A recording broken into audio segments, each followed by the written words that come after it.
Hey, my Wicked Warriors, it's Wednesday night, and you know what that means. It's time for another action-packed episode of the Wicked Wally Webcast, soon to be the best hard rock, heavy metal talk show on the planet.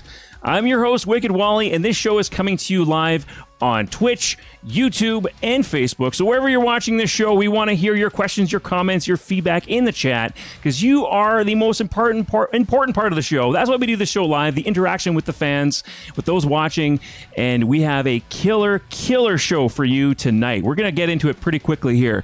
This is episode number 27. We're going to be howling at the moon with Lycanthro.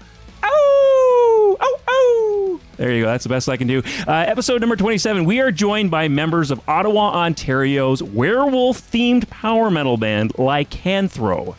The week after releasing their first full-length album, Mark of the Wolf, on Grease's label, Alone Records. So they got a record deal. Grease label, that's pretty cool. Grease definitely loves their power metal, so I definitely want to talk about that tonight. If you're a power metal lover, you're going to love tonight's episode of the Wicked Wally Webcast, because at the end of the show, we're also going to be checking out 4 other cool power metal bands that have released music and videos recently, and we're going to get our experts from Lycanthro to give their 2 cents on what they think of those bands. From the band, actually, you know what? I think we're going to get right into it. I usually say this: the studio's empty still, but it could be changing soon. We will see. We will see. It'd be nice to actually have some co-hosts in studio, but. We have James Delbridge. Hopefully, I'm saying your last name right. James and Stew Everitt, bass player. James is the lead vocalist, guitarist, and keyboardist of the band, as well as Stew Everitt, the bass player of Lycanthro. Hi, everyone. Let's just jump right into it. How's everyone doing tonight? Doing fantastic, buddy. How about yourself, man? Oh, yeah, my mic's on. It is on. Your mic is on, James. Sound check. Speak. We are good to go. Check 1 2 1 2 1 2. We did it earlier, 1 2. and we kind of got off to a bit of a late start. And I actually forgot to really just say thank you so much, both of you, for coming on the show tonight. I was so caught up in getting everything working before the show. Thank you so much for coming on the show tonight, and I'm excited to talk power metal with some folks who actual power metalers. Some power metalers, exactly. We dive into it a little bit on this show. Some power metal. We had a power metal band. We actually had a Star Wars themed power metal band called Vis Mystica on. I know Vis Mystica. They're fantastic. Absolutely. Awesome. Yeah, and you're a werewolf themed power metal band, and I did my best Howl. How was that out of 10? I'd say 10 out of 10. Wood pet. Wood pet. Wood pet. The goodest Howl. That was the goodest boy pet. Aww, at least you patting my head. That's awesome. Thank you so much. Thank you so much for having us. Followed your show for a while. Love it. So thanks so much, guys. Sweet. And we have some viewers in the chat already. We have Kai Beardo. Hey, first-time viewer here to support Canadian metal. Yes, let's keep it metal. And we also have Pirate Legacy PNP. Yes, Evening. That's you. That's my Twitch channel. Yes. Oh, okay. Great. Really nice. And Stu is also hosting the show for tonight on his channel as well. So thanks so much for doing that, Stu. Much appreciated. Got you. Much appreciated. So werewolf themed power metal band. I guess I'm going to jump into it since we're on topic. This is on topic. I want to jump right into it.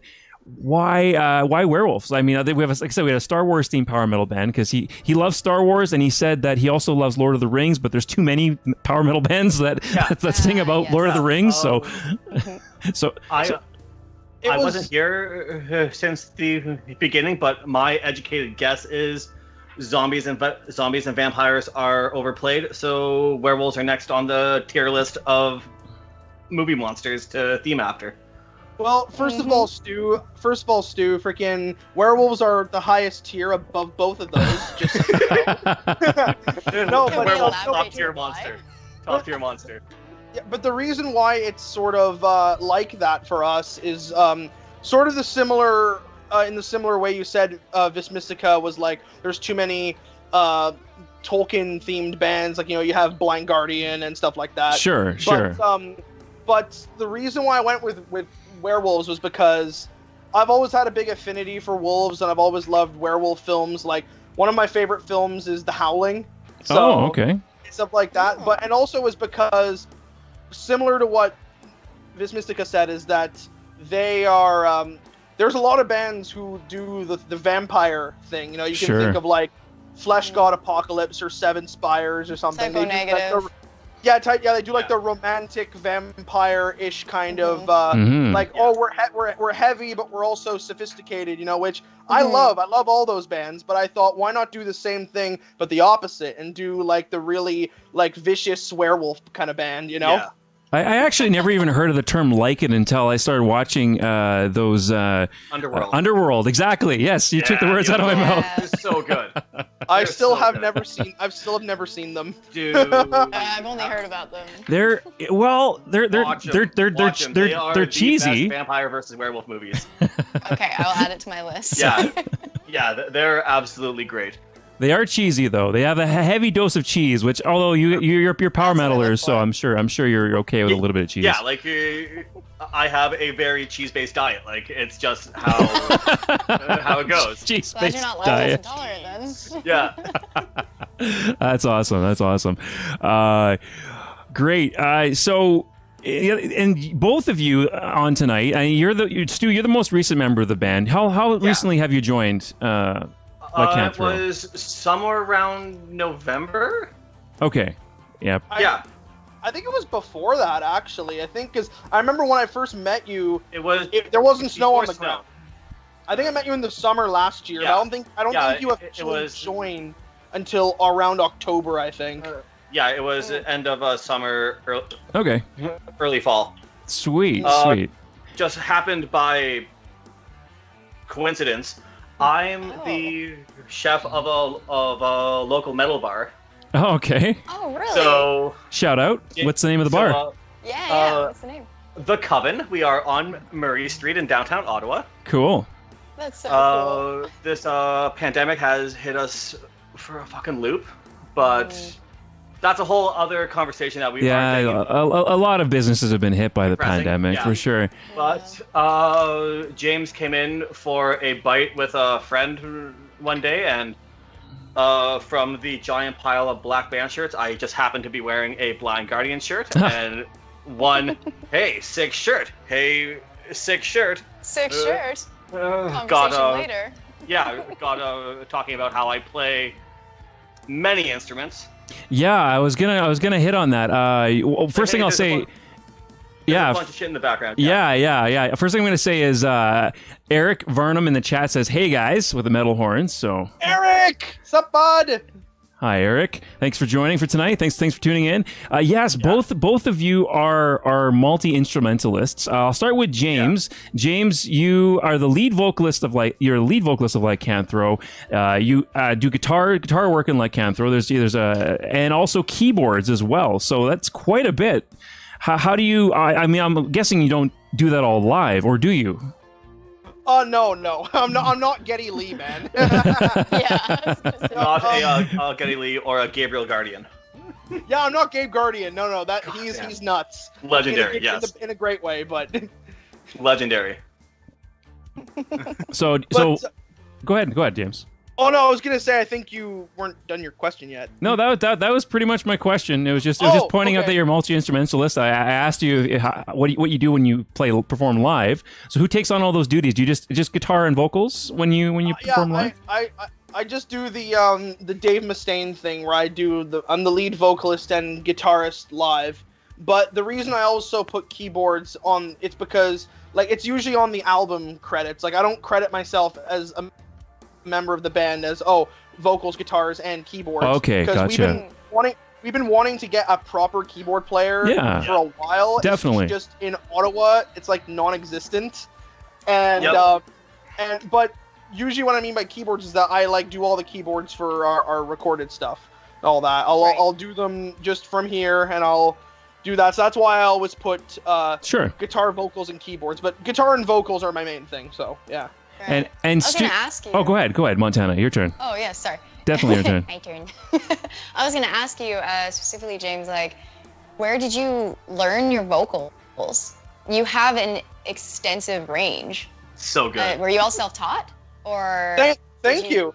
Were you like choral taught? Because it sounds like it. The way I got into vocals wasn't a very traditional way, actually. Like, you hear all these singers, and they're all like, "Oh, I was classically trained, and I did this. I was in a choir." I didn't do any of that because originally I started with just wanting to be a guitar player, and I always wanted to be a lead singer and a guitar player. But guitar was just the first thing I did when I was like 7 years old. That's when I first started. But vocals came around when I actually started being in bands, and no one wanted to be the vocalist, and I thought, I'm like, now is my chance, And at what age? Let me flex. Did you start? Around singing, I started singing around 15, 16, I think. Okay. I was still in high school when I did guitar. I started playing when I was 7. But but for singing, I started doing around 15, 16. And the thing about that is, as I was saying, I wasn't classically trained or anything because I wasn't even trained for a while. I had I would say self-taught, but that's very loosely putting it because my technique very early on was horrible. So, but what I did was it takes practice. But after a while, I sometime last year, not last year, in 2019, I actually had a vocal issue happen to me where I couldn't sing for like half a year. And that was kind of what kind of lit a fire under my ass. And I was like, I need to learn, because I could always proper do technique. The high stuff. Yeah. Like I could always do the high stuff, but I just never used to do it properly. So I went to like some vocal coaches who were actually like specialized in metal vocals.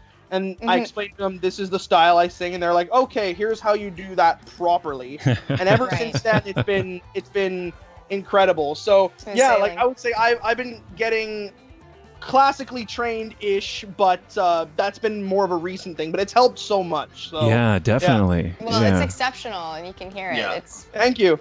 Top notch. Well done. Yeah, it's so good. And then multi-instrument.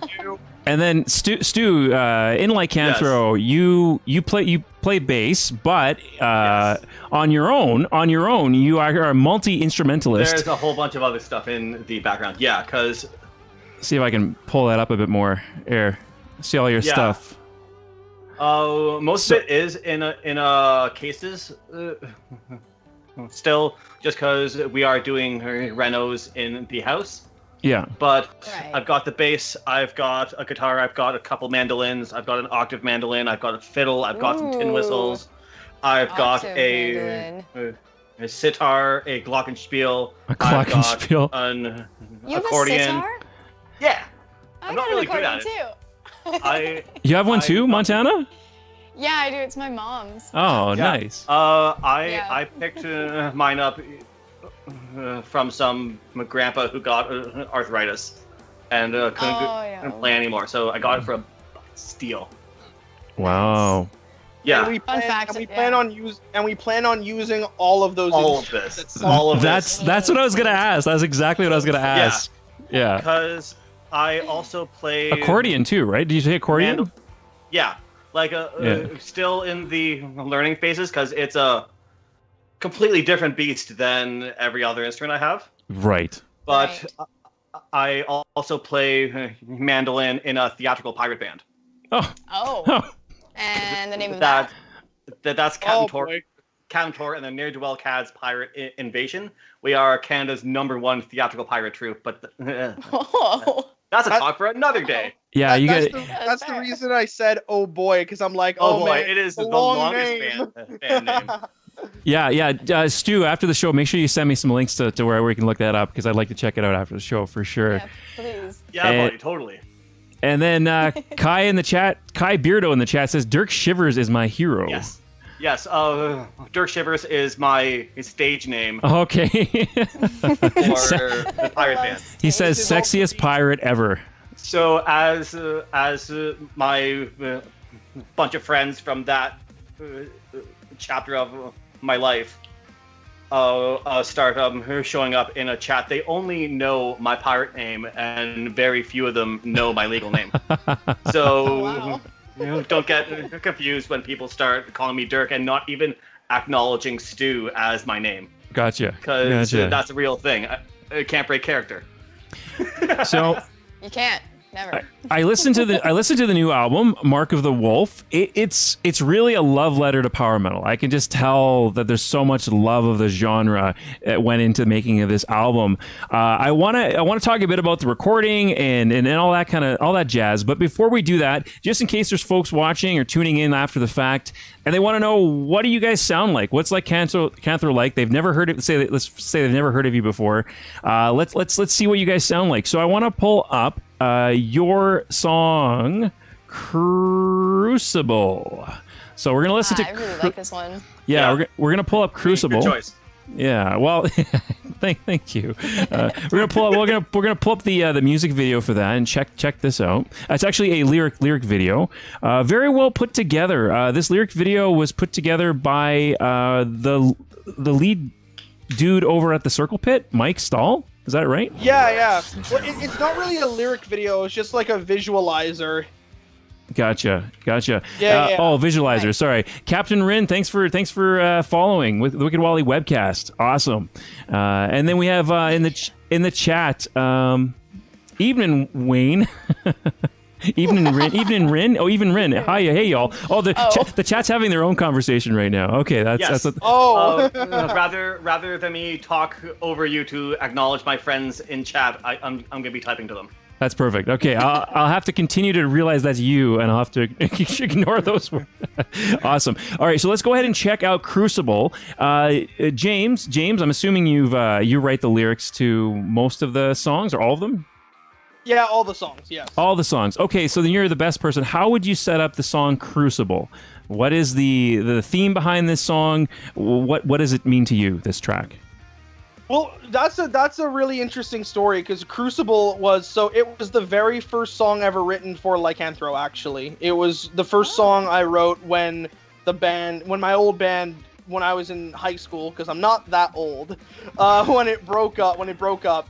And that was the first song I wrote, and what I was trying to go for that song is that, even though it obviously is like power metal inspired with all the high stuff and all that, I was mainly trying to go for Judas Priest meets death. Okay. Nice. Death, like kind of Chuck Schuldiner-y death guitar playing, but with clean vocals. Gotcha. Like Rob Halford vocals. And in terms of what the song's about, it's based off the book The Crucible. That's why it's called Crucible. I wrote the song when we read it in English class when I was in high school. Cool. And I tell people that it's a joke where I actually vividly remember writing the lyrics in my binder when I should have been doing my actual work. And just to preface the song, because it's a funny kind of anecdote, is that years later, we got to open for Flotsam and Jetsam. Here. What? And yeah. Oh, damn, Flotsam and Jetsam? Jeez. Yeah, we got to open for Flotsam and Jetsam, and it was at a small club in like a town slightly outside of Ottawa called Arnprior. And I found my old English teacher lived around there. So I got in touch with him and said, hey sir, we're playing a show around where you live. Do you want to come? And sure enough, he did. And we closed with this song, and And you dedicated it to your English teacher? Sort of. I was saying like, oh, thank you everybody, blah, blah, blah, blah. And then I said, okay, I've always wanted to say this. I wrote this song in that man's English class. And then literally the sound guy shone a spotlight on him, and he's like, oh, Yeah, I want to say, Want to shout out to Hales, says Curtis in the chat. Hales to Curtis. Thanks for tuning in on YouTube. Yeah, that's a crazy story. You wrote it in high school, and it reminds me of. Do you remember the band from the late '80s, early '90s, Extreme? Power metal, like kind of like power rock, kind of like hair metal band. Extreme. I know Extreme. You know, Extreme. They're called. I know Extreme. They're you mean more than words. More than words, yeah, more than words. That's the band, yeah. Well, just the story behind that song. I know it's not exactly metal, but the story behind that song is the lead vocalist wrote that song for a girl he had a crush on. He had a crush on his sister's best friend who was older than him. So he wrote that long ago, and then they wrote it, and then as an adult, several years later, then they took those lyrics and wrote it into a song for Extreme, and it became like one of their biggest hits. So I love it. I love those backstories. I heard that Mr. Big did something similar too. Actually, you know, "To Be With You" from Mr. Big. Oh, that's the song. Thing. No, it's "To Be With You." I got the two confused. That's the one. Yeah, that's the one. "To Be With You" from Mr. Big was that. Yeah, that's the one. That's the one. I got the two. I got Extreme and Mr. Big mixed up all the time in my head for some reason. But thank you for the correction. You're right. It's Mr. Big and "To Be With You." That's the song. Yes, that's the song. That's a fantastic song. There we go.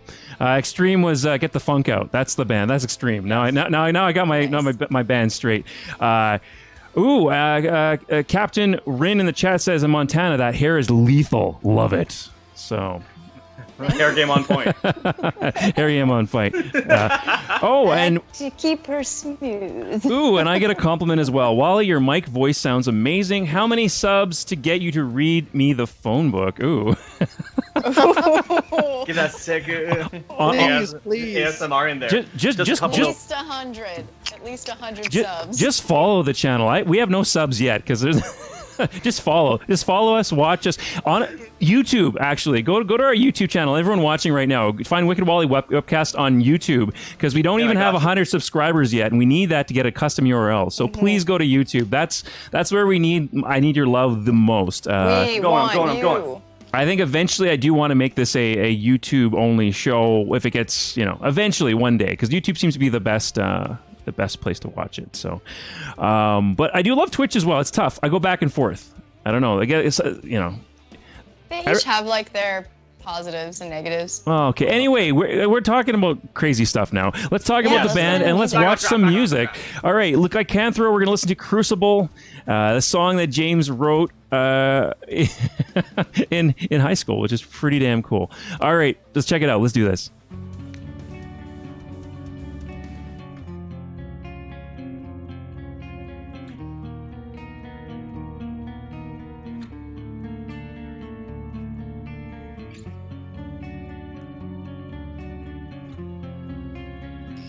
And if you have anything to add, James, go ahead. Or James, or yeah, we'll do. Yeah, go ahead and let me know, and I'll pause the video.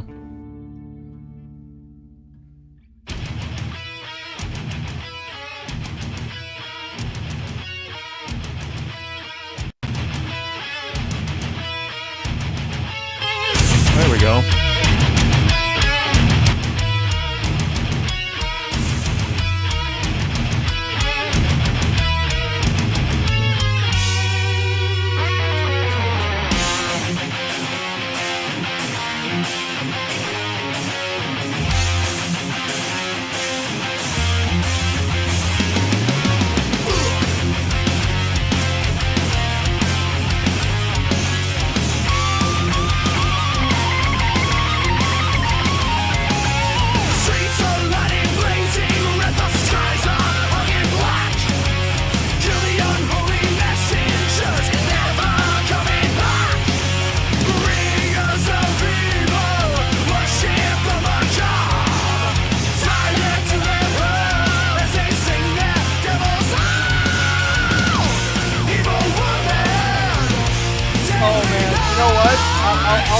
That'll be the first pause right there because definitely.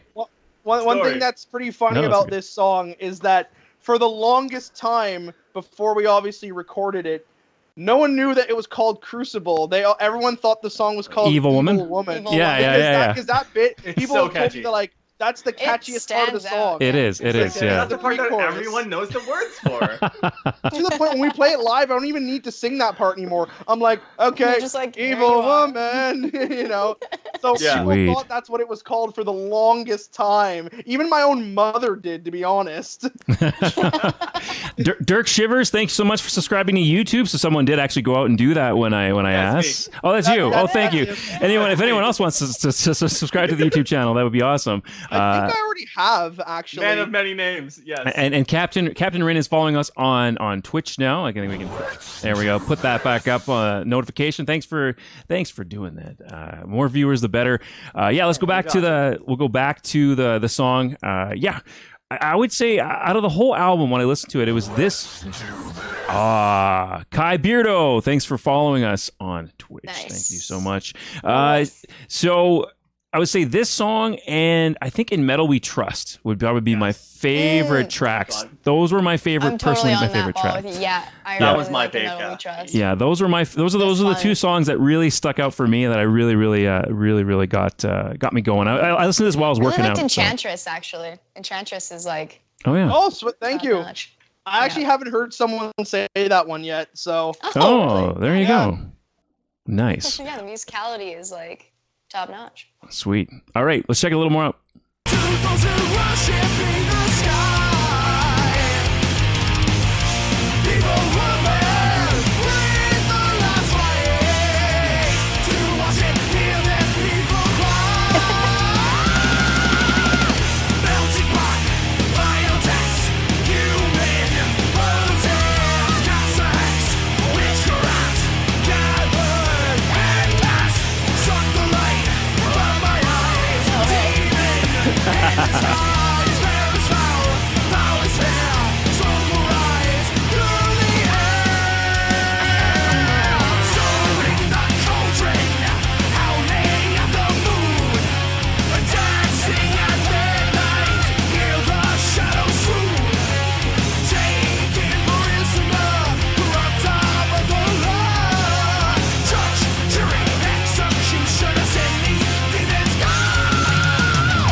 I almost hate to stop it, It's like, I always hate to stop it. I just want to keep going. Yeah, I mean, well, it's a good thing you stopped it there, because I was going to like a second later, because Perfect.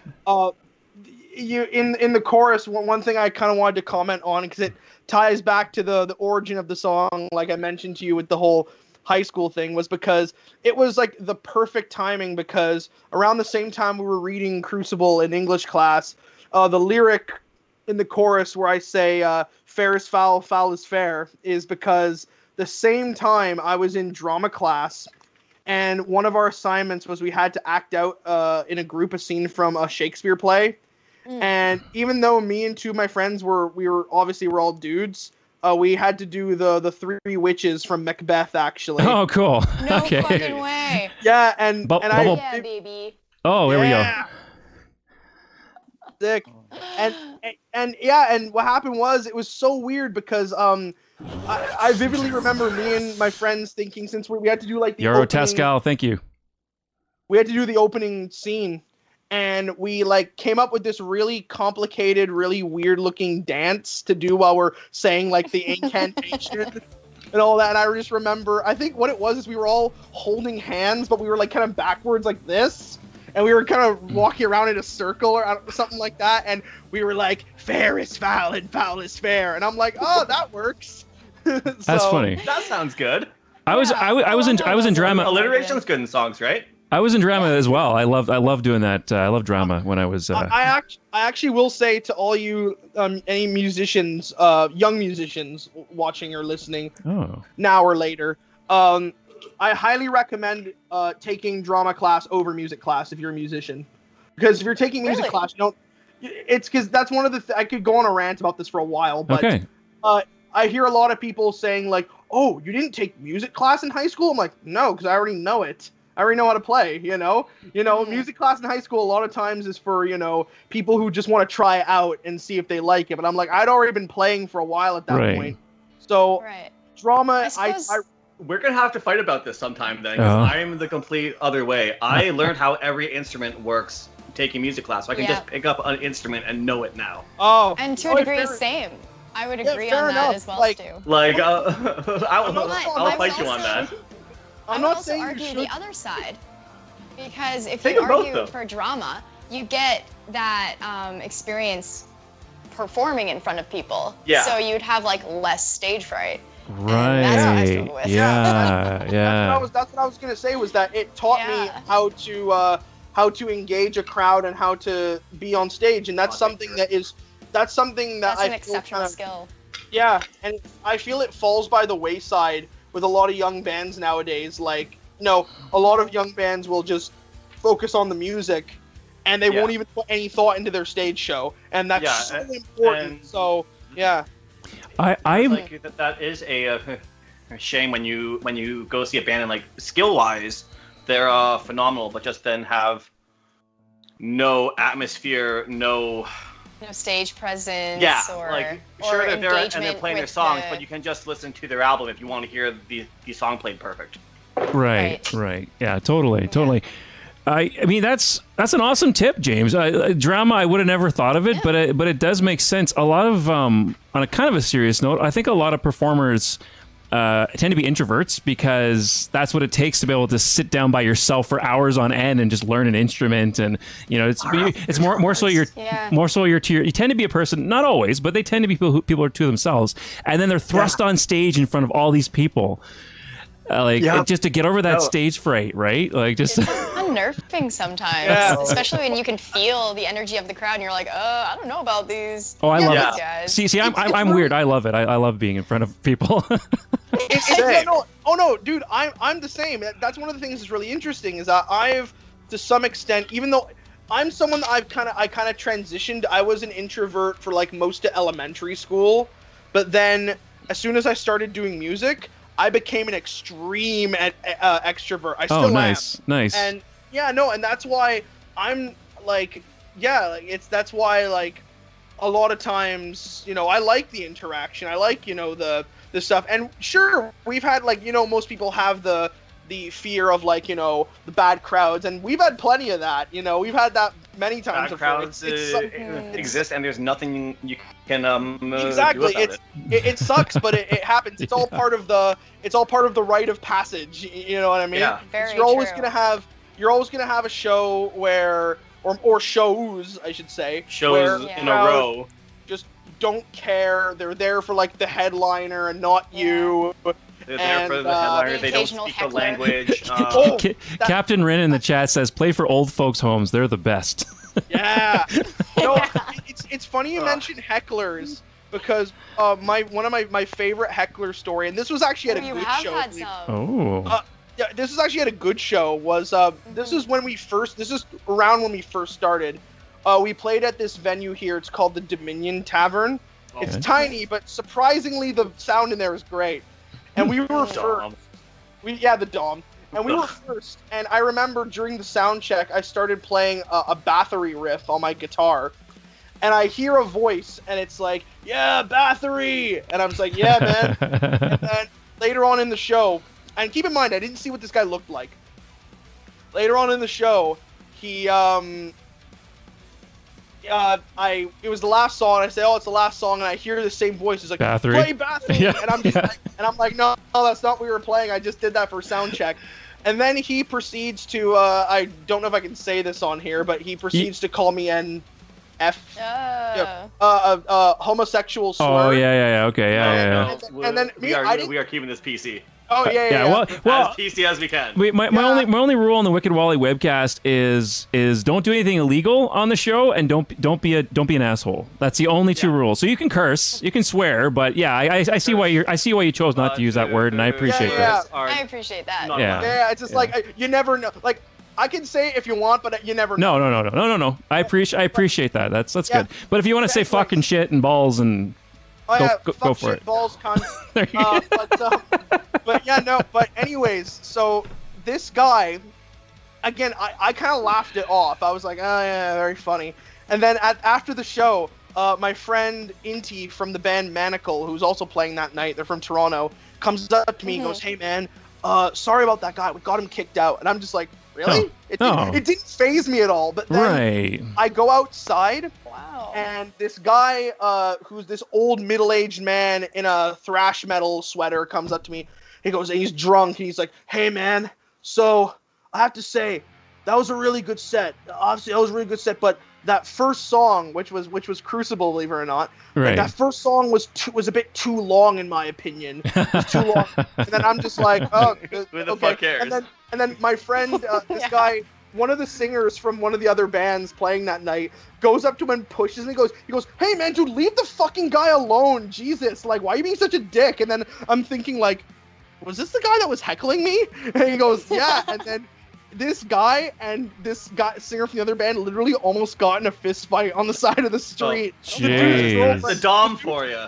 Yeah, That's the Dom. The dude's girlfriend had to break it up. He's like, "No, it's not worth it. The guy's drunk," you know? What happens That's my at favorite the Dom? heckler story. What happens at the Dom? Days at the Dom. Terrible things, yeah. No, what happens at the Dom, everyone hears about because it makes the news. Yeah. Yeah. Pretty much. Yeah, it's again. a divey punk bar.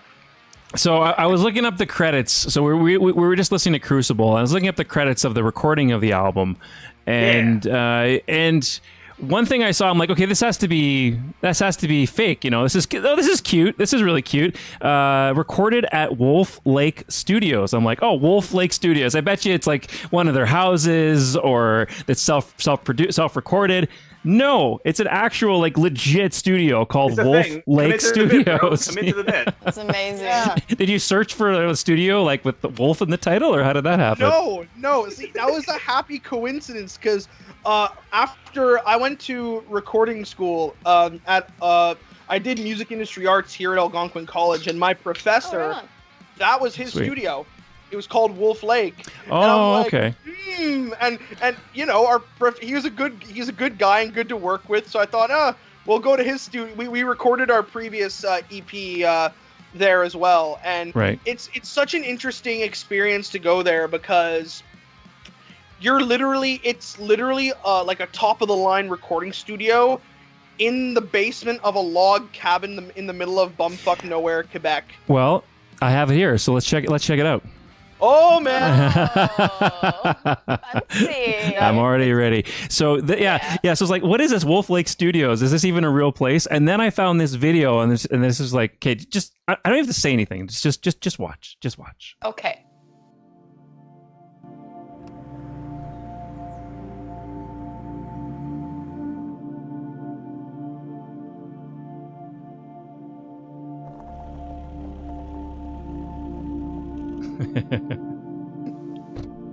It's so quaint. I know, and majestic. That brings back memories. It's majestic. In the middle of a forest. Yeah, it's the coolest thing ever. 100% won't get murdered. How much metal could you get? Well, it could be anything, actually. But what a cool studio. That's true. Winter would make it. Yeah. My name is Mike Bond. I'm the chief engineer, head producer. Would make it more metal. Hey, Mike. There's your chief engineer. You know, It's your guy. Yeah, he was my professor in recording school. Oh, that's him, hey? Hold on, let's go back. That is really cool. Producer. There he is. That's pretty cool. Fantastic guy. Yeah, I love. He's also in a great local band. He's also in a great band, a doom band from here called Leviatar. And we've played with them before. They're fantastic. And it's funny that and yeah, when I graduated is when they first opened. Like, he literally came into one of our classes to give like a presentation. He goes, "Hey guys, I have my new studio that I opened up." And at the time, I didn't really know any other studios, so I'm like, why not? You know? Right. And as I was saying, it's a really interesting experience because, you know, you're out there in the wilderness and all that. And the only thing I don't like about it, and this is just as a vocalist, is that it's like a camping trip. You sleep over there. and they put us to sleep in the live room, like with the drums. Oh. And I don't do well sleeping like in sleeping bags or on floors. Sure. I will get maybe. Oh, sorry, Your Highness needs an actual bed. Yes, I know. I'm the absolute prissiest. But the sketchy services I have slept/passed out on. Oh, yeah, I'm the same. I'm the same way, James. I'm the same way. I'm a princess when it comes to where I have to sleep. Yeah. I think I connect more with Stew. I can literally sleep anywhere. Yeah. I can't. Oh, I here's tried. a deflated air tried, mattress I can't. on the rocky ground. Coming home after work and literally passing out on the concrete floor. A+, Yeah. man. Fine. I can't unless I'm like drunk or something. I can't do it. It's like it's but We're all built differently. I know, but the thing is that it's not great for doing vocals because vocalists you need a lot of sleep.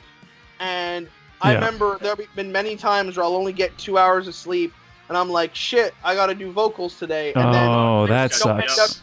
And I just don't end up doing it because That's it just rough. sounds awful. Like, to the point where one of the times when we were there recording this album, I actually, because it's not that far of a drive from where I live. It's like maybe an hour.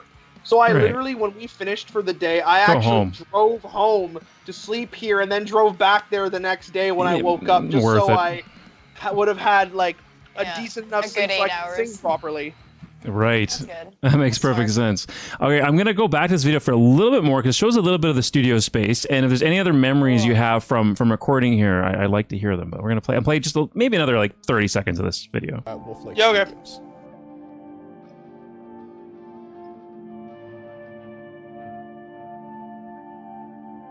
I started in music very early in life and started doing audio recording in my teenage years. Went to college for audio recording and ended up getting completely immersed and fell totally in love with recording and producing music for bands. My name's JP Sadek. I'm the owner of Wolf Lake Studios. I've been a drummer for almost 30 years now. I've played in local bands in Ottawa, played around the Ottawa music scene pretty much since I was 17 years old. When my wife and I were looking around at different properties in the area, when we stumbled upon this place, there was a giant cavernous empty basement.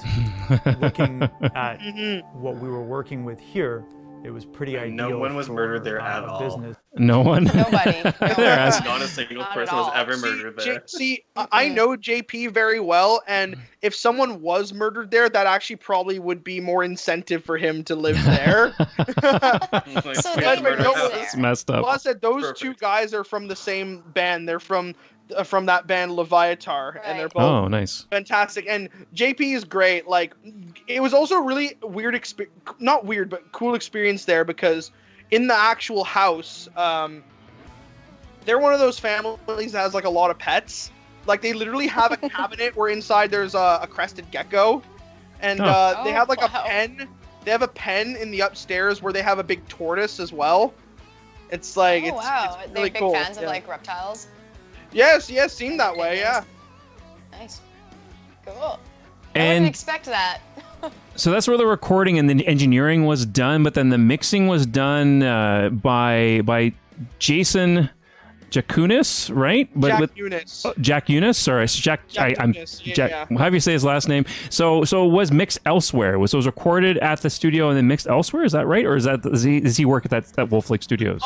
No, it was mixed elsewhere because the thing that happened there was so Micah used to mix our stuff before, but he couldn't because he had a baby halfway through production. Yeah, I know what that's like. And so he had to halt everything. So I went to him and I said, "Look, man, like, I'm sorry, but we need this done at a certain time, and I understand you have your family, so can you just do the edits and then we'll get someone else to mix them?" And he was like, "Yeah, that's totally fine." Right. And so Jason was my other recording school professor. I had two for recording. There you go. And he's fantastic. He's Juno nominated, actually. Like, the guy, metal isn't really his thing, but he can mix anything. Like he mainly Right. does like R&B and pop and stuff like that. I saw that. But Yeah. Yeah, but the dude is so talented. He can mix literally anything and make it sound good. So he's that's a a pro. skill. He's a veteran for sure. Metal Seahorse? I don't know what that means. Oh, at Wicked Wally Webcast. Wait, like, did your partner have a baby, or are you a seahorse? What is he? What's going on? It's in Oh, nature. male- the seahorses, males- It's the male one that gives birth, and Right. you had a baby. Right. Well, my partner gave birth to the baby, and I'm currently helping take care of it. Oh, you mean you didn't give birth to the baby, Wally? No, I didn't. No. Although I would have if I could have. Seeing everything she had to go through, I would have definitely. I would have done it if I could have. Gladly taken that burden. Yes, I You are would. wishing for something big. I mean, I need different equipment for that, but I mean, you know what I mean. And then Kai Beardo in the chat, best steel steed to have for escape mermaider. I don't know what he's talking about. They probably have in their own chat. What's Riding going a on in the seahorse chat? after you murder a mermaid. It's also a death clock.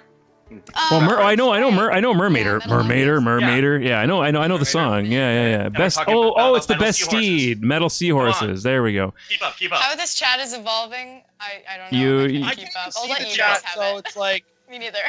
And I Oh, am speaking. I am sleep deprived like every show since my daughter's born. It's always like the worst night Keep and the using worst that sleep. excuse, Wally.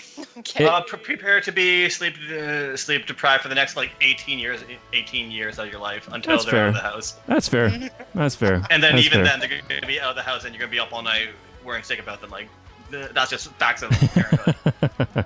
Dad. So all these different connections, James, and through school, and that's awesome. I'm also wondering about the signing to Grease label Alone Records. Grease loves their power metal. Most notably, I can think of Firewind is from Grease, Yeah. and Gus G, their guitarist. He's quite famous. He was with Ozzy Osbourne for a while. He played in Arch Enemy, Dream Evil. Yeah, Mystic Prophecy was one of them, I think.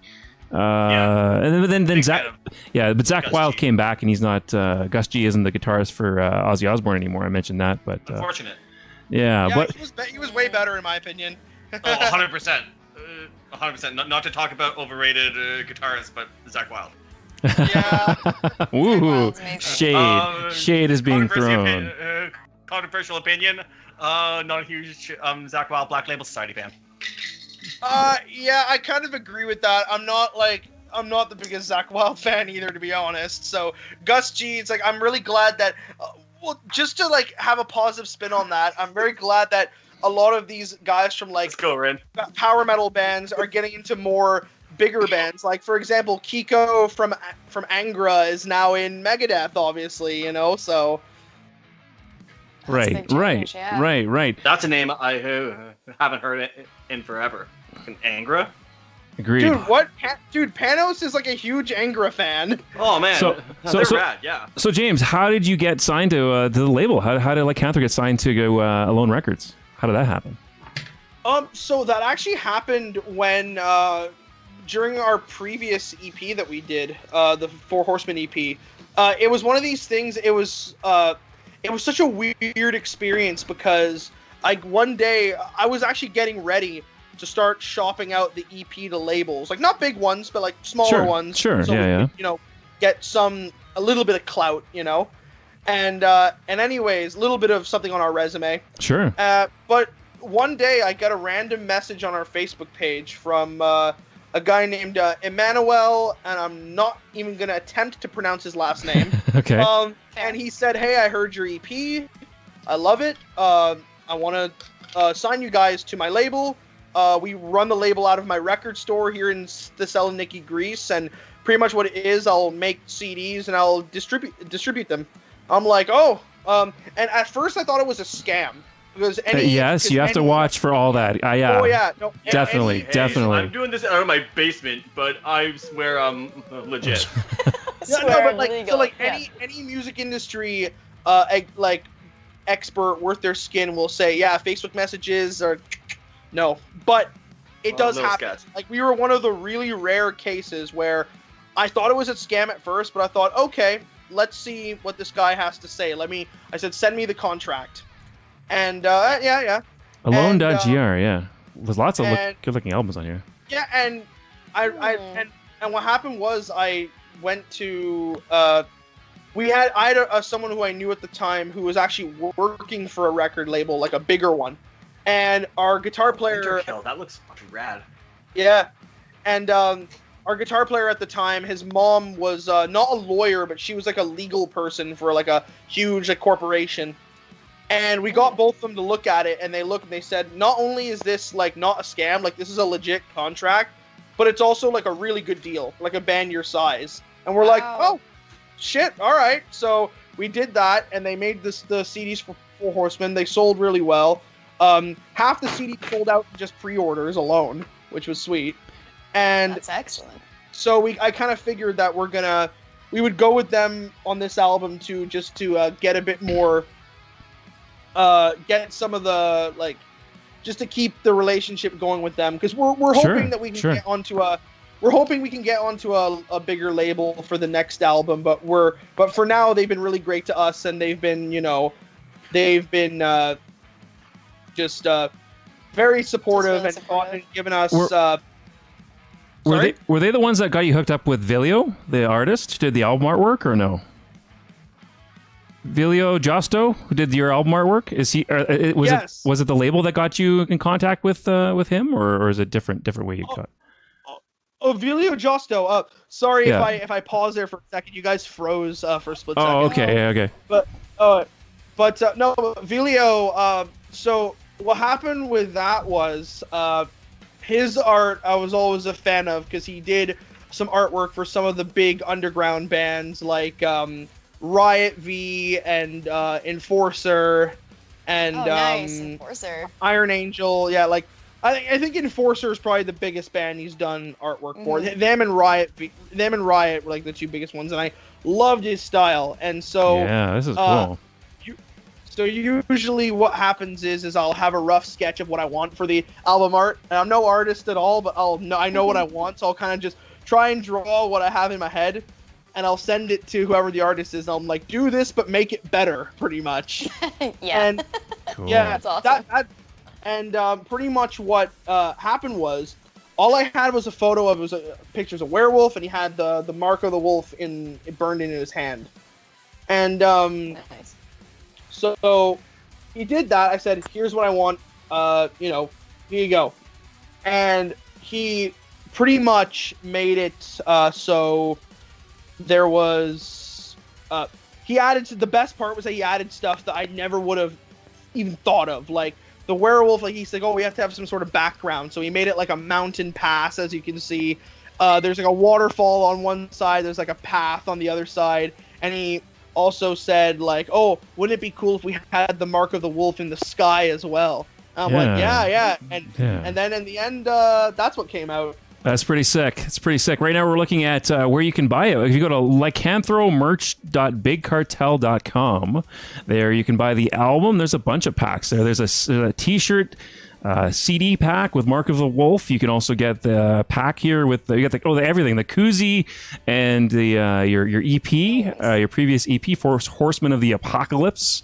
CDs, patches, other shirts. So that's cool. So I have all those links in the episode description, by the way. So if folks want to go check that out, make sure you go check that out. Bandcamp as well. The folks are on Bandcamp as well and get your music there as well. Yeah. I think you can check them out on Spotify. But Spotify is more like the radio, I find. And if you want to support the band, you got to go to, pick up a t-shirt, pick up an album, or at least buy some digital copies on Bandcamp. Hold on. I have to give Rin some shit for 2 fucking seconds. Okay. He also streams on Twitch, and because he's a really close friend of mine, we've allowed him playing our music on his streams. On his channel, and nice. after letting me dump our merch link probably a dozen times over his last stream. He has yet to go check it out or buy any of our shit. Wow. Rin, come on, man. Hey, come on, man. Be cool. You're better than this. Yes. Yeah. He Pressure the listens to the fuck friends. out of our album just back to back. I listened to 7 times in a row. He'll just keep listening to it on You heard it, Spotify, Rin. so you get like 4 cents instead of like 0.2 cents. Yeah. Right. Yeah, well, the thing Struggle I is real. actually, the thing I actually find with Spotify is that a lot of people kind of give it shit because of that, but I find that like one of the things I've kind of come to accept is that like I try and promote our stuff on Spotify as much as I can because Spotify streams, even though you don't get really money from them, as I said, they look good on a resume. Like if you have over 1K, if you have over 1K, the algorithm. yeah, it's like if you have It's over like extra passive money. And it's discoverability as well. Like it gives people easier access to listen to your tunes, right? And if they dig it and they become a fan, then they can support it further, right? So yeah, like I remember seeing a video a while back, and I don't remember who it was, but they said that people give Spotify shit all the time for not paying the artists. But one thing that he said that I agree with this is that you have to kind of treat Spotify nowadays like the radio. Yep. The radio never really used to pay people very much. So you treat it for the discoverability. Bandcamp or the merch link is the money. Is the support stuff. Right. Spotify literally is just the modern radio, except it's just on demand, you know what I mean? Yeah. So, like, when you have a lot of streams, like, if you have over 1K and it shows it, like, how many streams that there is, that looks good, Right.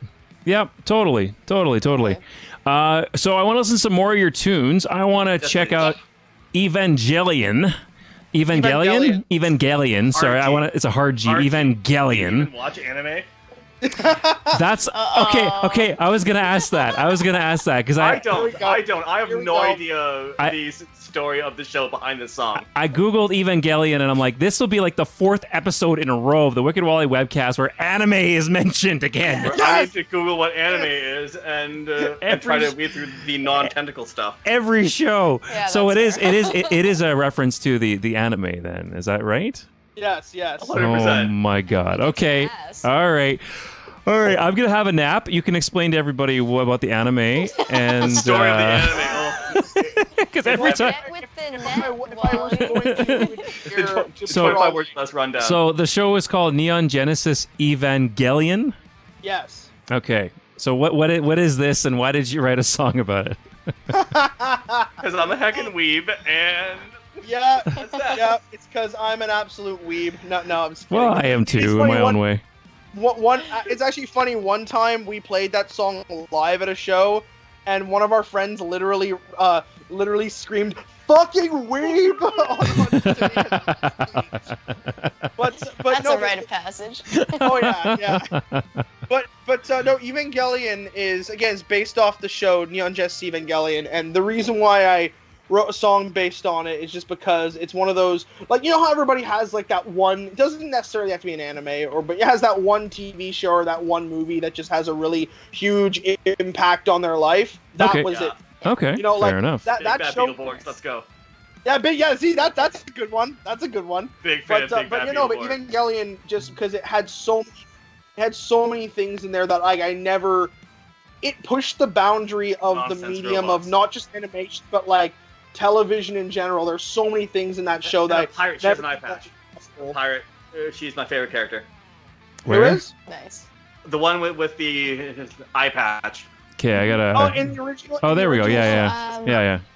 Oh, that's Hey, from Wally? the remake. Yep. That's from the remake. That one. Do you think Yeah. you could share your video again? It just a technical difficulty. On your cut end. out again. Yeah, no worries. Yeah. No worries. If you don't mind.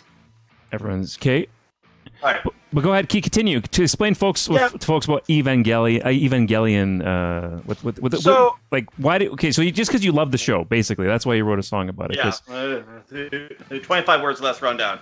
Yeah. But it was mainly just because I watched it at a certain time in my life when it was very dopest shit. important, and it got like it was very important, and it got me like it was like, oh, this is I'm experiencing emotions I've never felt before. Like I remember when the show ended, I was in the weirdest mood for the whole day because I'm just like, what did I just watch? You know, and it was such a incredible experience. Is it like rated for teenagers or adults or what kind of it's time? Sort what of kind like of age in range? between. It's like for like late teenagers because Right. the show has a lot to deal with, like, you know, adolescence, stuff like that. The kids Look at were that, the driving, cross. That's cool. yeah, there's a lot of religious imagery and stuff Wow. like that. The show has so many layers and stuff like that that, you know, Yeah. if I were to sit here and explain to you, oh Jesus. If I was gonna sit here to explain to you the show, we'd be here all night. So Yeah, that's Everyone- why we're trying to. That makes sense. Montana, you have a visual now? Not quite, but I mean, with or without it, I can still follow. I did the thing. I did the I thing. know. Maybe I can try the thing. Let's try the thing. oh, No, there we that's go. fine. Oh, really? It work for you Right? guys? May have a filter on to keep the image search safe. Sweet. therein. That's okay. Sweet. Can you? Is it working? No. Okay. Well, Well, how about our guests? How about our guests? James and Stu, can you still see me? I can see you Yes. fine. Perfect. That's the most important part. I think This it's is the most important part. I think I'll it's just the, get you guys to just describe video to me. It'll be fine. Well, we're gonna listen to something right away. So we're gonna listen to Evangelion. We're gonna check it out. The aspect ratio of this video is one of the ones that I'm just like, oh no, it's not gonna fit in my view. It's gonna look terrible. But we're gonna play it anyway. There we go. All right, so Evangelion. Yeah, let's take a listen. Very different from the last track we heard. The very beginning of this song, when I was listening to it, the first thing I thought of, and I actually put a comment on the video on YouTube, is it made me think of a Hogan era, like Hulk Hogan era WWF wrestler intro. Yes. Nice. Yeah, I remember I saw that comment. Yeah. Very much so. So anyone who watched WWF back in the day, I know it's WWE now, but yeah, there you go. James is pointing to himself. I did. Yeah, I definitely did. Yeah, this did a is little bit. just tell me, just imagine like someone in like you know, the spandex and the muscles and the everything walking out to this. Yeah, I think it definitely.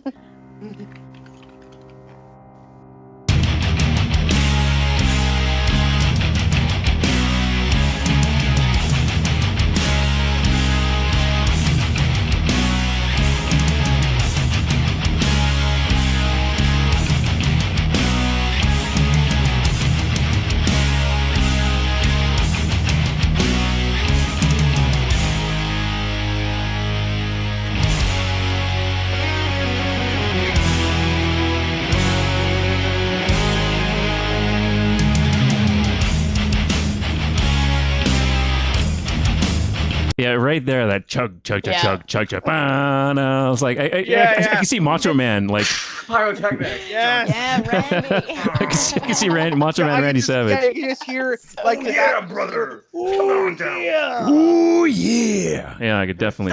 Tell you Hell yeah, something, brother. Mean Gene. Yes, definitely. Okay. Anyway, I don't know if that's where the inspiration came from, but that's definitely what I hear. It was actually more inspired by Last in Line era Dio. That whole most of the songs. It was very much. Last in line. Yeah, it's like Okay. Yeah. because Right. the I dig idea that a for lot. that riff came about where it was like, you know, we are coming home, but then bum, Right, bum, bum. right. It's like similar to that, yeah. Gotcha. Yeah, I love how you pulled from that. Nice. Good deal. Nice.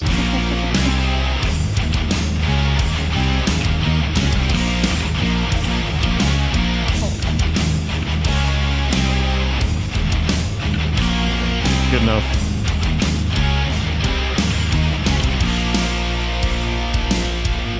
In a distant time where the light barely cracks the sky, lies humanity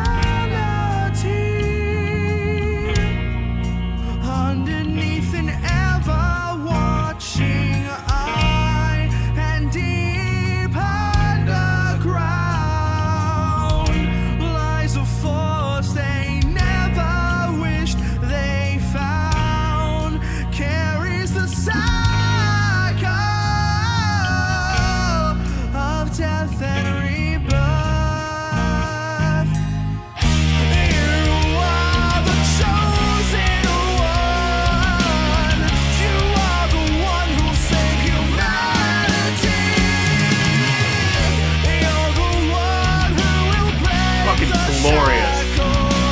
Yeah, So I good. agree. I agree. Just gotta stop right there. Those layered harmonies are perfection. Ugh. Seriously. Thank you. Fucking And silky. I hear like such a strong influence from Triumph. Yes. Oh, what a pull! Yes. What a Triumph pull, is the- I Montana! love Triumph. I Tri- love for me to poop on? Triumph. Triumph is So my good. favorite band of all time. Oh, If I had to wow! Favorite Canadian band. Yeah. So good. Yeah, Triumph So was awesome. Triumph was definitely a big influence over the whole record because, like, not only that song, but there was That's one. so awesome. There's one bit towards the end of Ride the Dragon where I blatantly rip off one of the parts from Fight the Good Fight. Oh, So- fuck yeah. I was going to say, I was like, if you pull from Laying on the Line, man, oh man, I'm done. My Yeah. mom's a huge Triumph fan, actually. Yeah, so good. Triumph- Won't Triumph- you lay it on On the the line? line. So good. I Sorry, love- now I'm just like fangirling. Okay. Oh no! But seriously. Oh man, I want to hear Montana and James like try to sing that together. There's gonna be a delay over Skype. Oh, It probably let's do it. fail, but I'd Oh, love it's gonna be to the hear worst. it. It's gonna be absolute cancer. And I can't see you, so I'm just like going totally rogue. Yeah, it's gonna be absolute cancer. Oh man, that's so awesome. So stoked Yeah. that you're into Triumph. Yeah. Oh yeah, no, like Cool. they're easily my favorite band of all time, and the reason you know what, Triumph to me musically is like what I was trying to say about Evangelion as a show. Because Okay. Triumph Wow. were like so important to me when I was in my formative years. Like not only like Nice. musically, but their lyrics were very like I'd almost argue they were proto power metal. Like they were power metal. I Sure. before power totally metal was- agree. Sure. Because- sure. Yeah, they were. Like Fight the Good Fight and Rock and Roll Mhm. Machine are power metal songs. You're you know? right. are. Yeah. And they also had the big motivational lyrics. Yeah. And then they Which- also had like the full like sequin body suits. Yeah, Pretty Don't sexy, forget yeah. that. but Handsome but- AF. they were really important to me at that time in my life because that was a time in my life where I really needed to hear stuff like that kind of music, you know. So That's so great to hear. so Triumph, and So- I'll admit I got to meet Rick Emmett on my 16th birthday, and it's still to this day the only famous person I've ever met where I was literally shaking, like my hand was like that. Oh my gosh. Mm, Wow, going that's back such a- a special moment. Nice. Keep it. Congratulations. That's awesome. Do you think, James? Do you think we could get the rest of the band behind bringing back sequin bodysuits? Oh boy. I don't know if the Darkness is still around doing shows. They are. But- They are. Oh, there. Okay, cool. Because like, if they aren't, someone has to take up that mantle of the fucking Yes. spandex jumpsuits. When Yes. I gotta ask, Somebody when has are to. we hearing the Triumph cover by Lycanthro? You should pick a Triumph song and cover it. That'd be great. Yeah, do it. I wanted to do a Triumph song for years. Like we were before. Let's go 2 albums down the road. Yes. Well, Right. That's a good the one. old lineup. We were actually gonna do one originally with the old lineup before it broke up. We were actually gonna do a speed metal version of Rock and Roll Machine. Actually, like Oh. we took the riff and we added double bass drums to like Excellent. Nice, nice. Yeah, we were gonna do that before the old lineup broke up, but hoping to still do a Triumph song for sure in the future. There's always time. Captain Rin says Dirk has a collection of crocheted thongs that would go perfect. So Dirk, we're talking about Stew again. Has Yes. a crocheted thongs that would go perfectly with the sequins. Ask him about it. All right, Yeah. so Okay, Stu, ask me about this. All right, you have so- some thongs to talk Yeah. about. Well, so the other band I play in, there is a huge theatrical part of our stage show, Right. and we were Okay. semi-active in the Ottawa burlesque scene for a little bit, and we may have done a routine where I do end up stripping down to a banana hammock, and that may be on YouTube. Oh, well, Oh, no. I do some pretty It extensive is research for back these to- shows, but I did not find that. I It is regret back that now. with a G-string version 1.0, the worst of the two designs. The second one was much better, much higher quality. Someone in the chat has to custom made. Someone in the chat can find that video. Just put the link in the. I guess you can't put links in the chat. That's a problem. Yeah, I guess that wouldn't work. But no, but or the description of the video. It and DM you, and then you can post it. Yeah, it's okay. You know what? We're talking about Lycanthro tonight. Maybe that'll be another. Maybe that'll be a future. Yes, maybe that'll be a future. Stop with the shilling for your. I'm not. I'm trying to keep it back Just on these track. subtle plugs. All good, dude. I'm in this other band. Oh, it kind of reminds me of my other band. Find us at and stuff. That was clever. All right. Back to the song. Yeah. I'm still thinking about thongs. I'm like, I got thongs on the brain, and I got you wearing them in my head too. So I got a visual that I enjoy and don't enjoy equally. So it's interesting. I'm so confused. Okay, all right. Let's return to the song. Oh no.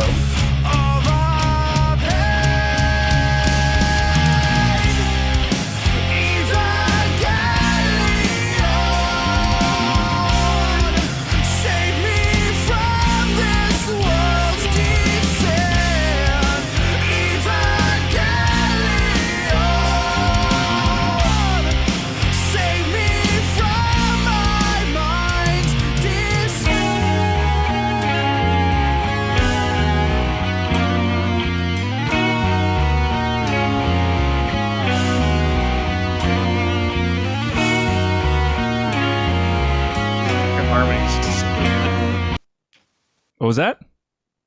Those harmonies are just so good. Yeah. They're so good. Thanks, guys. No, Well, so good.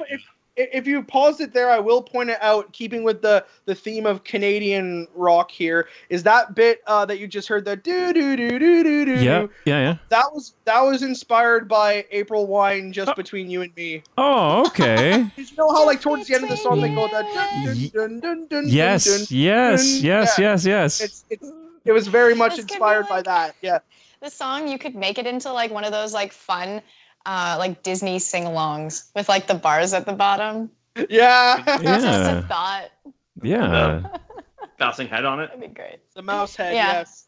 Yeah, the little mouse head like boop boop boop. Okay, I want to get to the part where you hit the high note. I think it's coming up. Oh, soon. that's at the very end. That's at the very end. So I gotta keep going. Should we That's Oh, the there. one Should we when the video comes back up. Yeah, I'll yeah, skip yeah. ahead a little bit here, and then we'll go to that part.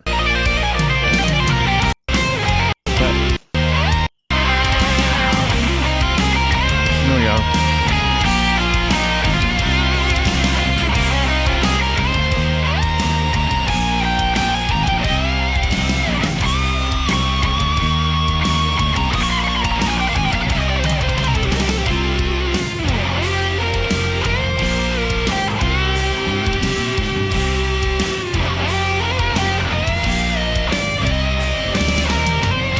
Okay, we didn't even mention the other members of the band tonight, and I apologize because usually I do at the top of the show just to give them give them some credit too. So is that David who wrote Shoot who wrote that part, or was that you, James? For the I'm the one who solos? played that solo, actually. Oh, okay. Yeah. Wow. Yeah, Okay, but excellent. no, Dave actually just did rhythm guitar on the Gotcha. album. We but what happened was all the solos that you heard was either myself or the only member of the new lineup who was on that album is actually our new guitar player, Mr. Forrest Dussault. And the dude he's someone who, because what happened was some of the old solos on the album when we first got it, I didn't think they just weren't gonna cut it for me personally. Okay, yeah. So our new guitar player Forrest, he's insane. Like, I call him like he's like what happens when Luca Turilli and Jeff Loomis have an unholy baby. Okay, So that's pretty good. That's while high we're- praise. We were talking about Loomis, Forrest. yeah. We call back to earlier when we were talking about fabulous players, super introverted. Oh, yeah. That's Forrest. He is Right. a phenomenal bedroom guitarist. I thought you were gonna say, Stu, I'm gonna call back to when we were talking about my other band. I thought that's what you were gonna say. I thought that's where No. I am going to actually try to keep that to a minimum. I'm just teasing you. Yeah. Yeah. No, but Forrest did, because he joined the band towards the end of the production of this. David already left, and I said to him, "Hey man, I need some solos. You want to do them?" And he goes, "Yeah." And the dude is so talented that literally, like, he did 5 of the solos on the album. Yeah. Out of the 8 songs. During the 8 songs. Yeah, and tracks 1 through 5 is lead guitars. He does lead guitars on tracks 1 through 5, and then track 4 he does rhythm guitars, right? Yeah, he did all the guitars for Enchantress too. Oh, okay. But in the last 3 songs, it was only 1 solo, and those solos were just me. Gotcha. But yeah, no. Forrest, he did just such an amazing job, and he's so talented that I could give him something. I said, "Hey man, can you write a solo for this?" And then like the next day he'll have me. Yeah, it's like just hand in his essay. Like, he's so talented. And so when he joined and we needed new solos done, I thought, well, I'm not gonna waste our new member's talent, so why not have him do some of these songs? Put him to work. So Montana, do you think the word despair is epic? Despair? Despair. I would say it's brooding. Brooding. Okay. Do you want to be convinced otherwise?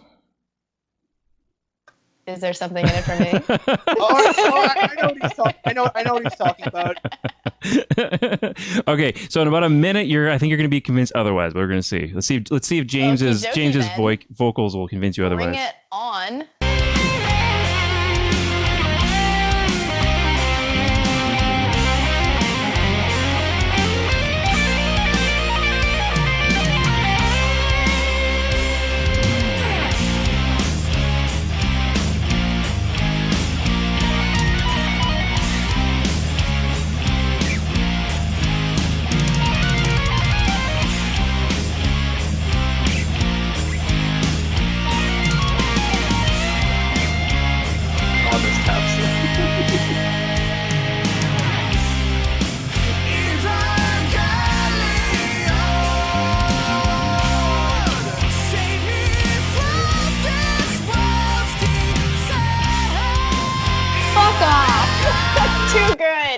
Fuck off, too good, says Montana.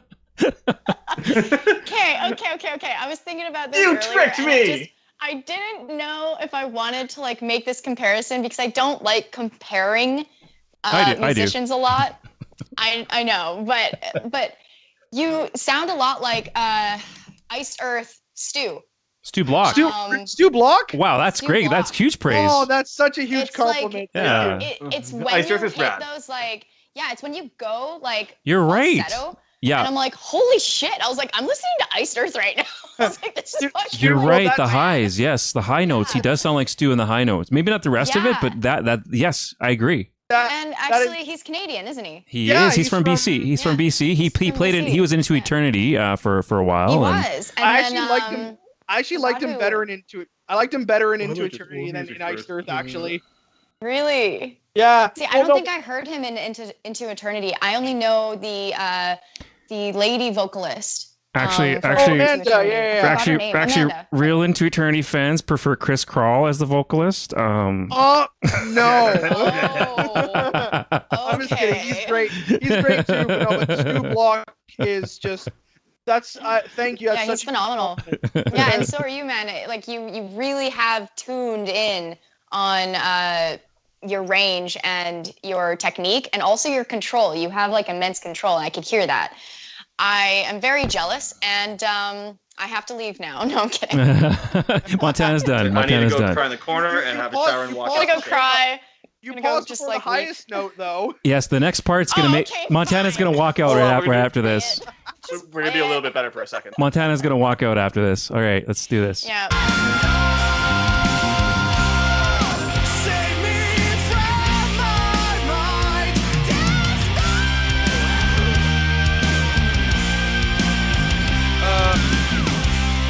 Did we cut out? Yeah, the music cut out. Yeah, I didn't hear it. Just on your side? Oh, really? You guys missed it? Well, the audience heard it because I heard it. Okay, hold on. Let me go back. Do you hear? You hear it now? Yeah, there we go. There we go. Okay. Let's do this again because we gotta get the reaction shot. I totally zoomed on Montana and she was just like blank. I'm like, really? like really? I guess she takes back all of her praise. I guess it's not that great. Okay, I'll give makes a real. that makes way more sense. Okay, let's do this one more time. All right. Psych. Okay, save me from my mind. It's gonna go a little bit further back. There we go. There we go. Okay. Save me from my mind.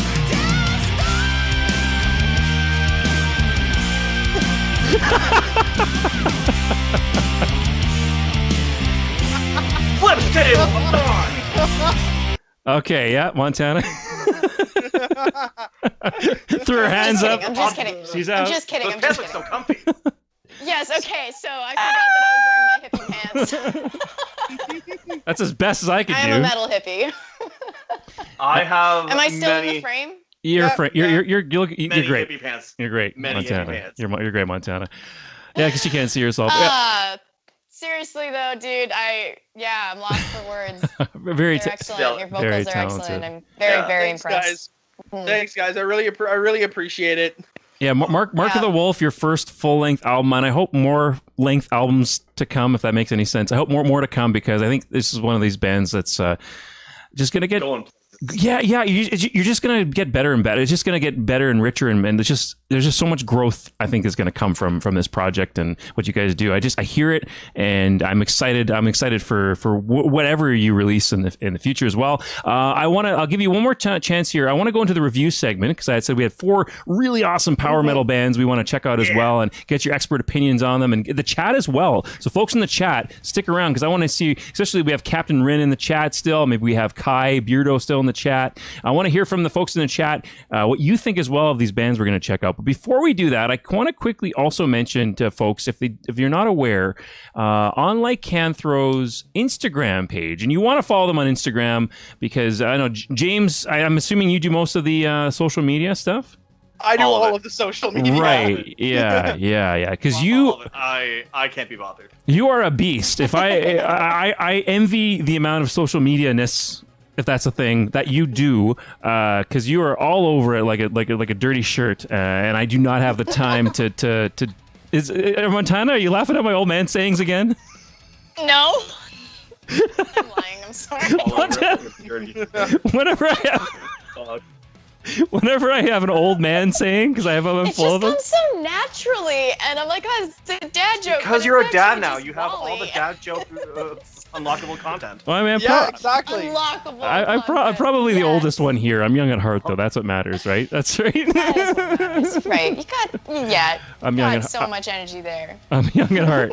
But you definitely want to follow Lycanthro. It's Lycanthro_metal on Instagram. The Instagram is just off the charts. You did such an amazing job promoting this upcoming album. And in general, there's vocal demos. There's discussions about about the different tracks, as well on your YouTube channel as well is great. But I love the Instagram live series. You went out and interviewed a number of different artists. Here's just an example. Live stream series here. Let's see. You 3 guests. It was every week you had three different guests. Is that how it worked? Yes. Yeah. Yeah, so here we have Jeff Black from Gatekeeper, Jason Ashcraft from Helium Prime. Like, holy crap! Skullfist is on there. Yeah. Oh, yeah, Jay from Skullfist. James. Yeah, I love James. Yeah, you've got you just cool friends. Yeah, you've got some cool friends for sure, and what an awesome way to promote your social media by reaching out to other artists. I'll be honest with you, I probably only watched a couple of them because there's a lot of them on there, but the ones I did watch, and the few I caught live actually too, I was in the chat there. I really enjoyed it, and especially speaking to other artists, you did a really good job of interviewing these, and just low tech, just using Instagram Live, but it's really entertaining. So really awesome job with that. Thanks very much, man. And yeah, and the thing with those lives is that, as I was telling you actually before the show, is that it's been awesome because I've been able to talk to some people who, I didn't think I would have otherwise been able to. Like that one you just clicked on right there. That's actually Leather, the one I'm wearing the shirt of. Oh wow. Yeah, she's the although that one's just a clip, because for some reason her episode didn't actually post on the it posted on the page but not on the front. Sure. So But yeah, no. And she did the interview topless too, which is really awesome. Oh my god! I'm just kidding. She's probably wearing she's got a dark hair and a tank shirt, so it just looked like she was wearing no shirt there for a second. Oh no, but dude, like that's awesome though. She's such a sweetheart. She's the one who I mentioned before the show that like she's the one who like the band that she was in back in the day, Chastain. I followed them since I was in high school, and it's so surreal now that we like message on like a regular basis now, and she's been very supportive. I even had her back for our album release day stream. Like I brought back some of my favorite guests on that one just to come in and chat for a bit for like 10-15 minutes. That's awesome. Yeah, and she was one of them because she was just so. She's like the definition of like she's like the metal veteran who she's like, oh, I've done everything, I've seen everything, I just want to give back now, Right. So, yeah, definitely. That's awesome. That's such a cool connection that you can have. I recognize this one. Look at this guy. Oh, yep. Evgeny. Yeah. There he is. From Red Cane. We even caught a little Red Cane at the beginning of the episode. It happened to randomly come up in the playlist. So, had them on the show. You interviewed Juliet Ruin, too, Jess. Yeah. Correct. Yeah, she came up on the streaming. Oh, really? I didn't even know. Okay, that one I missed. Yeah, we were listening to it was Juliet Jess. Ruin, We were, yeah. Jess, and we interviewed them here on this show. It was And Jess Kent. Yeah, they both came on the webcast, too. Yeah, that's awesome. Yeah. Small world. Yeah, that was fun. Yeah, they're really sweet guys. I've liked them for a long time, so I kind of figured to have them on there, But it's just doing it's been very fulfilling because not only it's just been to promote us, but at the same time, as I told you, it's really mainly to network and be able to talk to people who I otherwise wouldn't have been able to before. Definitely. Because like there's JJ from Skullfist. I knew him from before though. We had played with Skullfist. We played with Skullfist once, and we played with the other band that he was in, Mocha Mokai, before as well. Oh right, yeah. That's how I knew him. But I've been able to talk to some of my heroes on that show. Like, as you've seen, Leather. I talked to most of the members of Seven Spires, who they're like a huge, like they're people. They're not that much older than me, so I kind of like really look up to them a lot. And Sara Squadrani from Ancient Bards, like an Italian power metal band. Yeah, you talked with a Rival of Autumn, too. Yeah, right? Rival of Autumn. Yeah. Those guys are so funny. They're so funny. Arrival of Autumn. Arrival of Autumn, yeah, and they're going to be coming on the Wicked Wally webcast in 2 weeks. Oh, yeah, that's right. Yeah. Oh, you're going to laugh your ass off when they come. They're sweet. So funny. Okay, great. I'm looking forward to it. Yeah, and Ty, their drummer, has been a huge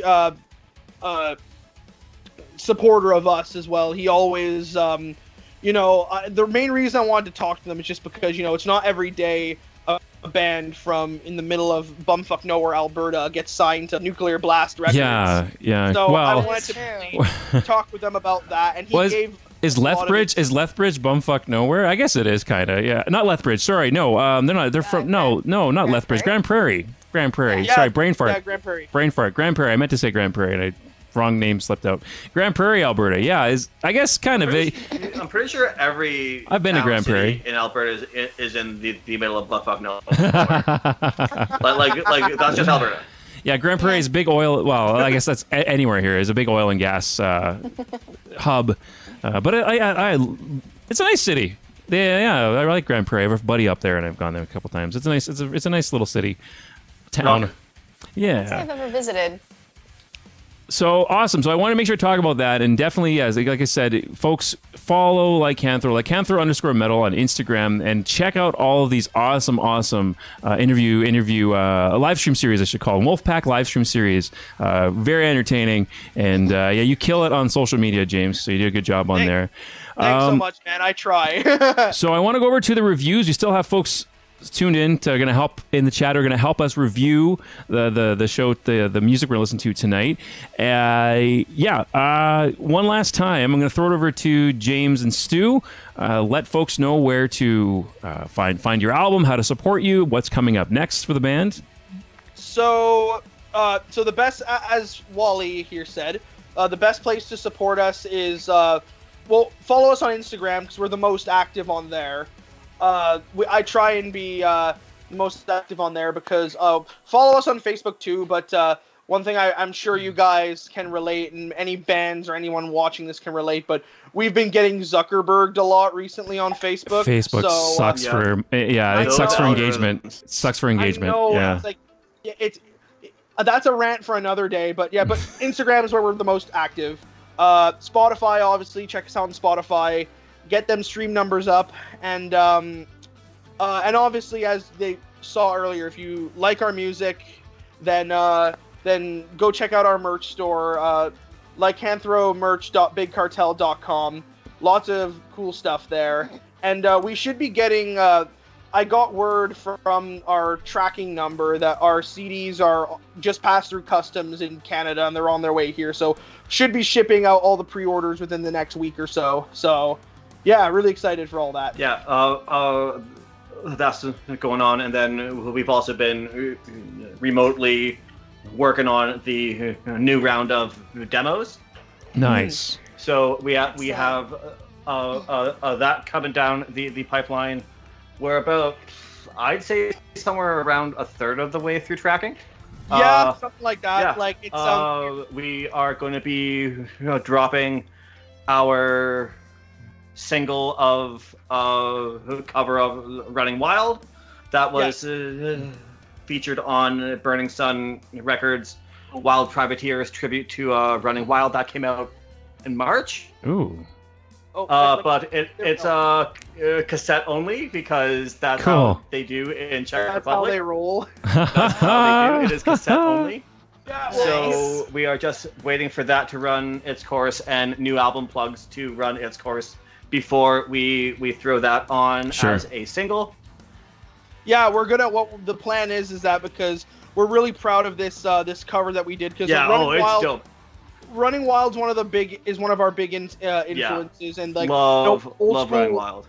Yeah, old school power metal fans will like it, and we covered their classic song Port Royal for this tribute album, and the guy who did it said, "Oh, you can release it yourself. Just wait for like a few months after it comes out." So nice. Just to keep the momentum going after the album stuff dies down, we're probably going to release it around October-ish, I think, just as a single. Yeah. And as Stu said, we're working on demos for a new EP, which it's going to be like the recording debut of the new album, of the new lineup, pretty much. And that's fully written. We're about a third into the tracking for the demos. And it's going to be 5 songs. You're not a dick. 4 new songs, 1 cover. Yeah. That's excellent. And then permission to go into side hustles without talking about the other band. Yes. No, not about the other band. I know what he's talking about. Night. No, this is actually really cool. What he's about to talk my about. Twitch over at Pirate Legacy PNP, I do miniature painting and 3D printing. Oh, Awesome. Pirate. So it's Pirate Legacy PNP, or yes, okay. Names been dropped there in the chat. So Pirate with a Y, Pyrate Legacy PNP. Okay, okay, perfect. Yeah. I stream Mondays at 2 p.m. Eastern Standard Time. Ideally, that gets to take off and start paying money so I can slowly get out of the workforce. Oh, that's what we all hope why for. do workforce when I can paint and do music? That would be ideal. That would definitely be ideal. Just tying that to the band, one of the rounds of files I have that I have access to printing and selling are these really dope werewolf models that I'm through painting those to take preview pictures to sell through our merch store. Yes, Sick. we're gonna have some cool. Where every Ready band's always trying. Paint them yourselves. Werewolf miniatures. Kits? Yes. Sweet. Nice. Yeah. Because every band is trying to come up How with good is Whoa. this show? Did you print that? Yes. Whoa! It's not quite in. No. It looks not great. quite. You can tell it's detailed though. You can tell it's very detailed though. So I'm working through painting those to do demos. We're going to be selling primed, ready to paint, and then can further shill out my side hustle by taking commissions to paint them. That's awesome. Yeah, Nice. don't you dare! Hey, you gotta I have won't. those side businesses. Yeah, it's that pandemic lifestyle. Everyone picks up new hobbies, and there's no sense in not monetizing your hobby. Oh yeah, totally. I couldn't agree more. Except I And didn't fall on that bandwagon yet. I've got really good at it in the short timeline that I've got to it, so I'm already taking money for it. Sweet. Well done. Yeah. All right, so James and Stu and the few folks that are still left in the chat, because the show's gone on for a little while, but we got a few folks left. They're going to help us. Oh, look at the koozie. We got a few folks left in the chat who are going to help us review the following bands. So everyone, it's time for some reviews.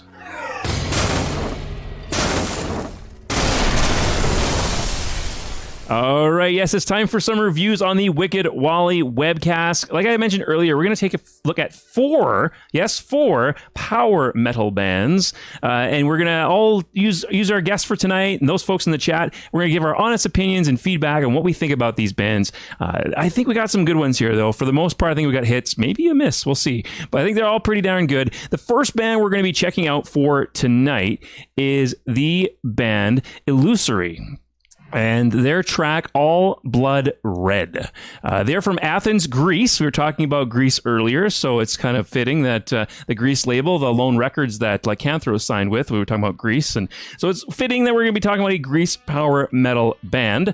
They are power prog, and we're going to listen to their third single entitled All Blood Red off the album Crimson Wreath, which was released recently, May 21st, via Rockshot Records. All right, so we're going to check this out. Are you ready? James, Stu, Ready. Matana, Yeah. let's do this. Let's do it. Let's do this. If we can hear it. There we go.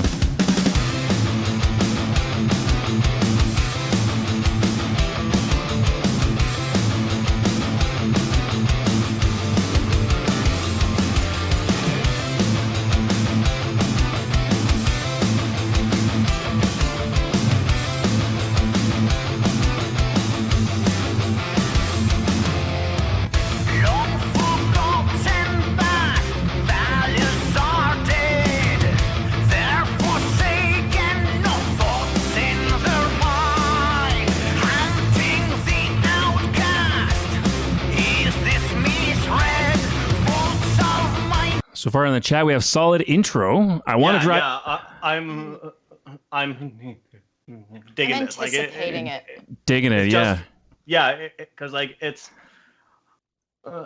not in a bad way at all. Very predictable. Right. Yes. Like True. you Yeah. can tell Yeah. from Yeah. the It's got like a the, classic first, feel to it. Yeah, Right, the right. first Yeah. two beats of the riff, you're like, all right, I know exactly where Yeah. Yeah. this is going. But like, that's what I want in my power metal. Right. I want it to be what I have- I'm expecting. I Right. haven't heard Yeah. enough to give my full thoughts yet. Sure. Actually, I need We'll to keep hear going. more. Yeah. We'll keep going. We'll keep I'm going. I'm anticipating these vocals and I then want a solo. break down. Yeah. And then Right, Kai in the Beardo in the chat says, "I want to drive fast to this." That's a good review Yes, so far. It is very drive fast. Yes, very Yeah. much so.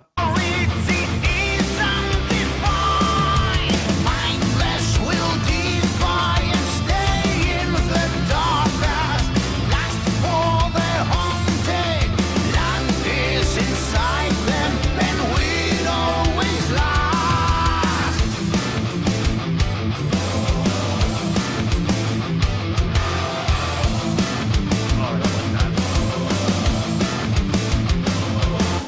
Infidels believe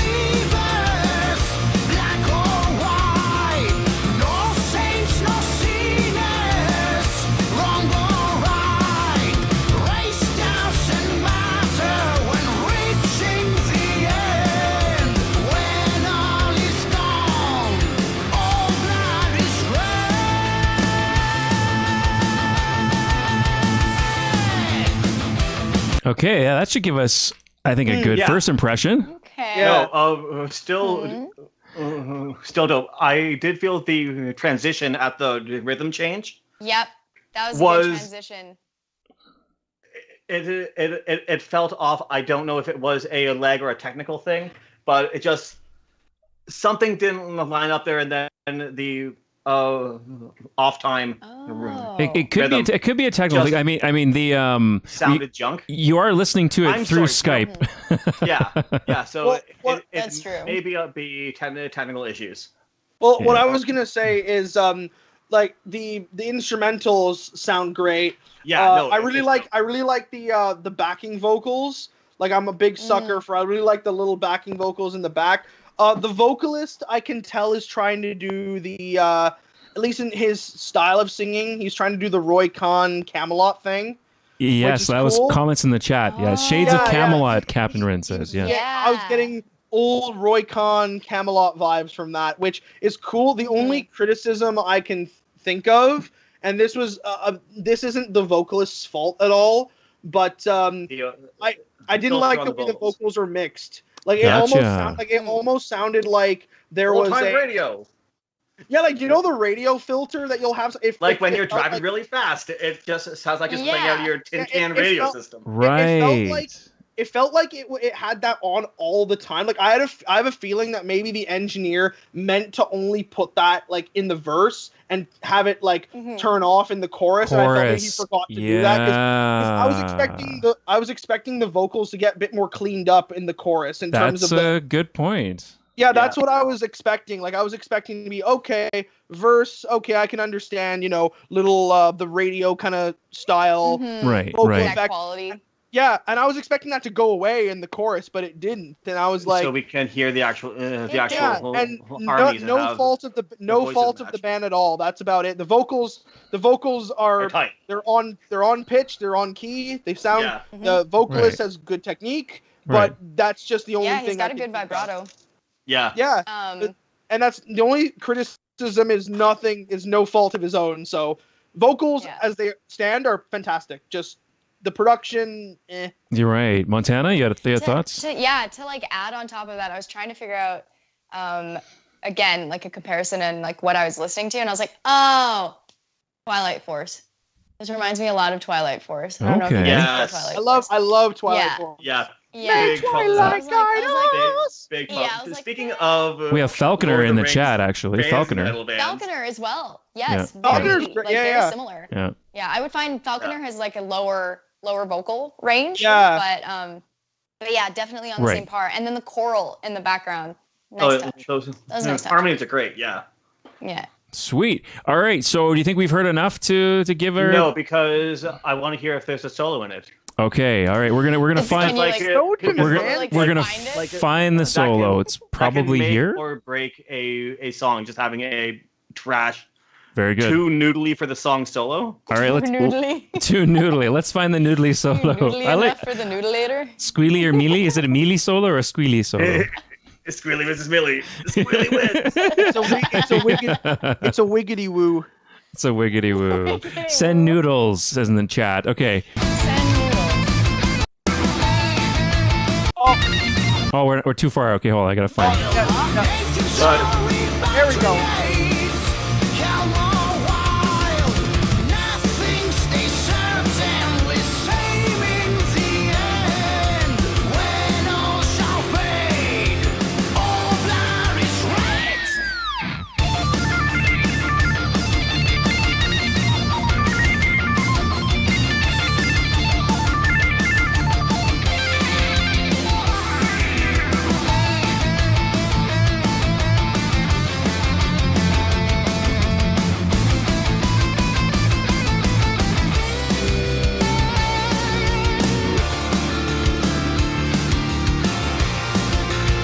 Three solos.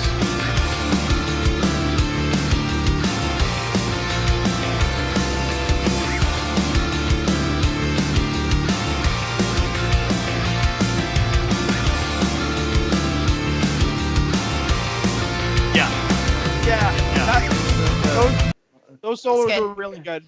That's like rad, yeah. it's like solo after solo. Yeah, and and like it's a mixed thing, not a band thing. That harmony bit at the end just didn't feel same volume levels. Yeah. But the solos like tight. The solos, I will comment on the solos themselves that it was really great in the sense of like, because I could tell that it was like the two guitar players switching. Right. And yeah, the thing I love hearing, and that's also what we try and do with our songs, is that when you can hear like that the distinct guitar playing styles. Yeah, distinct playing styles. Like you had the first guy, which was very much like a Steve Vai, Joe Satriani kind of doing. Yeah. And then the second one is very much like the Adrian Smith, Dave Murray, Iron Maiden kind of like more new kind of soloing. And so it was a really great contrast. Good. Yeah. Yeah, really I good. agree. You could definitely hear like the iconic like power chords. We're going back to the power chords at the end. It's very like distinct. I was like, this is reminiscent. This is Yeah, this feels good. It hits me This in feels all. good. Here's a shot. It feels good. Here's a shot of the Hits me in band. all the giblets. They look pretty badass, actually. So Yeah. I think it's like another solo still. Oh yeah. Handsome AF.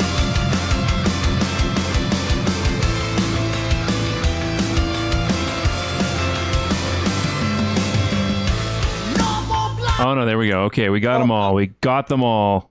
Yeah.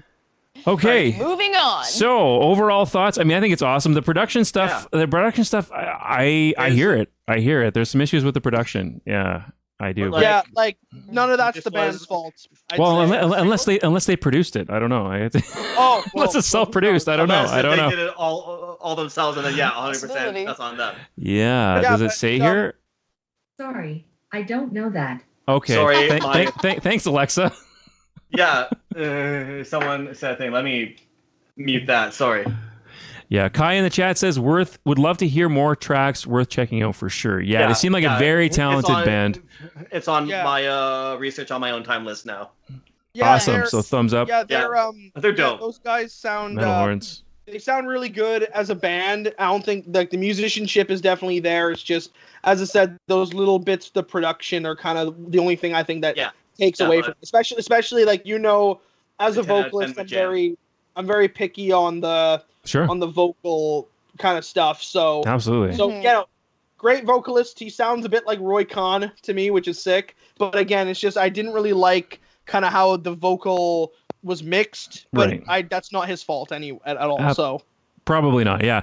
Captain Rin in the chat says, I'm definitely looking them up. Awesome, buddy. Yeah, so if we made some new fans, that's great. So we have 3 more to check out. So we're not done. We're not done yet. Sweet. 3 more What's bands to check out. Coming up next, we're going across the globe, back across the globe to Costa Rica.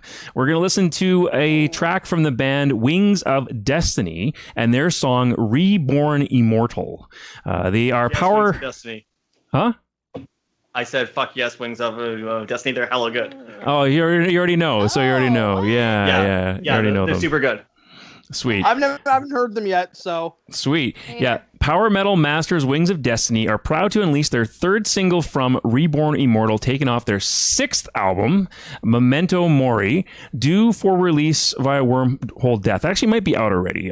This could be an old promo because I looked through all my power metal promos. This song is about being resurrected from the ashes, about being reborn as a person. The whole concept is about overcoming difficulties. It could be a band's statement in a nowadays hard pandemic times.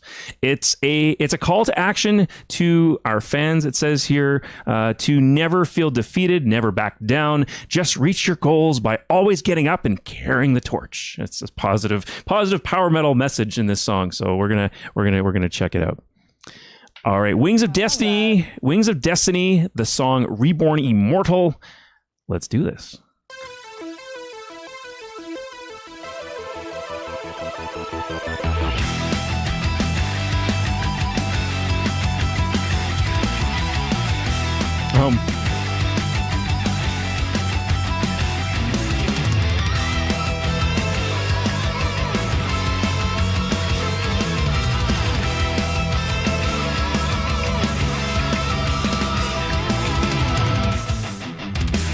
I feel that force that grows inside me. It gets me higher every time.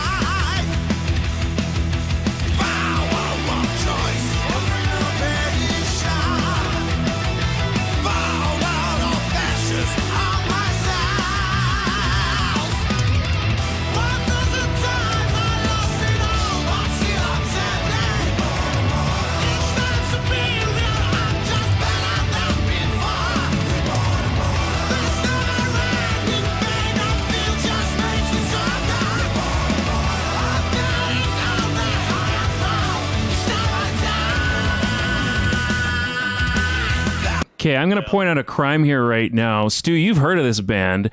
The video, guess how many views on this music video? I don't know.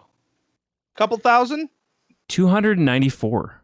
What? Yeah. What? Exactly. Oh my No God. way. That's Yeah, no, stellar. I- That's stellar. It makes me That sad. is a It makes me sad to crime. see. It makes me sad to see that whenever I see that. Like when you find a great band and they don't have a lot of views, that makes me really sad. Yeah. Yeah. Dang. Yeah, no, they're really good. It's got my favorite thing. I love the synth. It's perfect. Oh yeah, it's cheese. It's so good. It's great. Just, that Yeah, intro just it's awesome. hits all the right spots. Yeah, and I will comment in terms of the vocals. I don't know if you guys. I hear his style. They're all over the place. It seems very much inspired to me by Werewolf Dane from Nevermore. Oh, yeah. I was even thinking the synth at the beginning reminded me of another Nevermore track. Yeah. These guys kind of remind me of like they're like never. They're Good. like sort of like Yes. they remind me of Nevermore a bit. Yeah. Yes. But, Yes. Yeah, and the I hear it, vocals yeah. they're cool. Like he's definitely channeling Werewolf Dane there for sure. But again, the only criticism I can think of is that I felt, and Stu just mentioned it, is I felt that they were a tiny bit all over the place. Like he was kind of adding one of the 7 vocal styles you used in that 30 seconds. Yeah, no, and here's the thing: pick one or two and go with it. Well, but just pick a lane. But the thing is that you can incorporate many different vocal styles in even a verse. Like I've heard it done well. It's just with this guy, he's a very good vocalist. I say he's on pitch, he's on key, but the thing is I felt he just added things there that didn't need to be there. I really like it. I like it. Oh no, I like it a lot too. I'm just you asked us for like our absolutely 100%. No. Definitely give your opinion. Well, especially coming from like a vocalist perspective, I can understand. Yeah, I can totally understand what you mean, James. It's like sometimes you hear it and you're like, it's just too much. But I would agree with Wally though on this as well. Is like I really like how he kind of layered some of those styles and how it fits with the progressiveness of like the whole musicality of it. I was like, it's rough, but it's like high energy. Yeah, absolutely. He's fantastic vocalist. I get what you mean. I'm just saying it's a stylistic choice though. And you're James, like you'd be like, if I did this song and I had these different styles, I would play it a little bit differently. And that's a fair thing to say. Yeah, it's definitely a fair thing to say. Do we need to find the solo? Yeah, let's hear it. Yeah, let's find the solo. Do we need to find the solo? Okay, there we go. Maybe back here somewhere. Sorry about that. What was what are you trying to say, Stu? Oh, we're already halfway through the song. I guess it's a 3-minute song. That's true. Yeah, long. Maybe I might even skip the solo by accident. Let's see.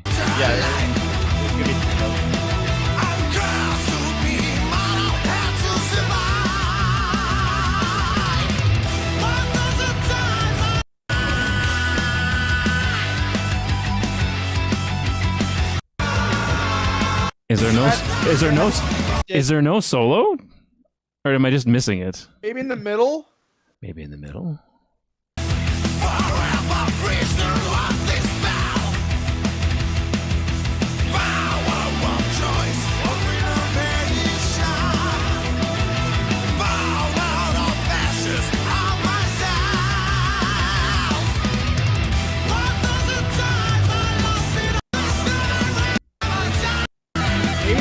Solo. Oh. Yeah, okay, we're finding it. All right. There we go.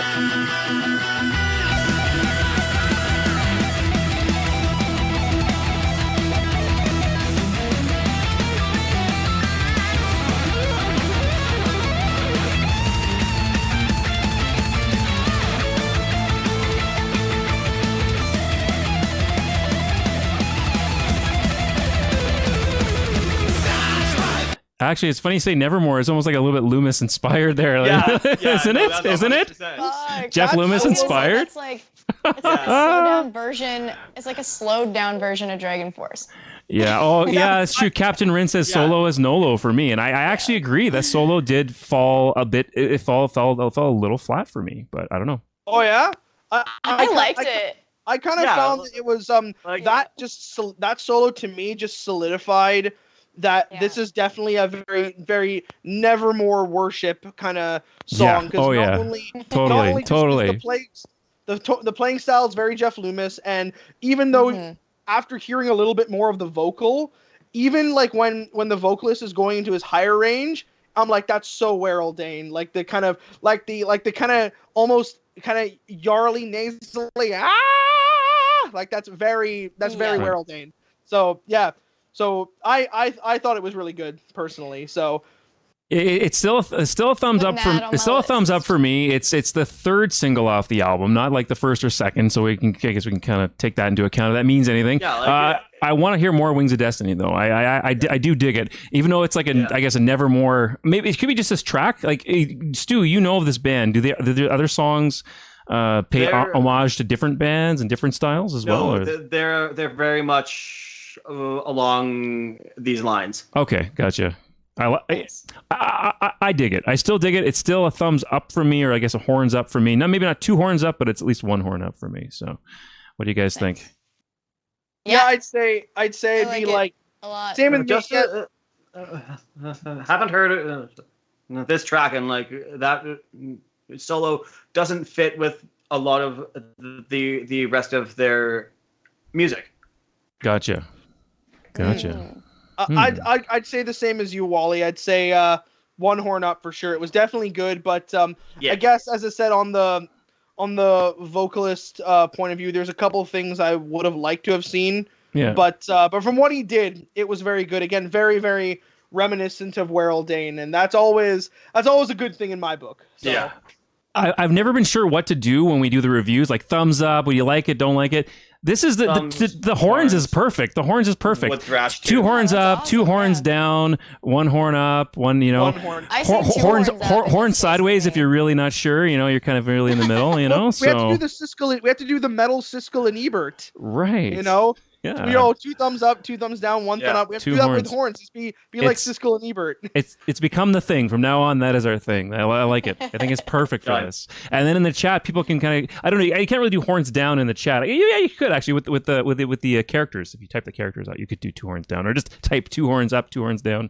So that is our thing now. It has become our thing officially, thanks to Lycanthro.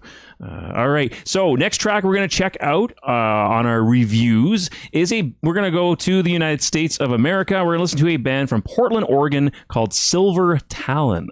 Yes! Oh, really? Yes. Okay. There we go. So like Stu said in the last track, I know Silver Talon. I actually had their guitar player on my show on Instagram. Actually. Oh, I didn't even know that.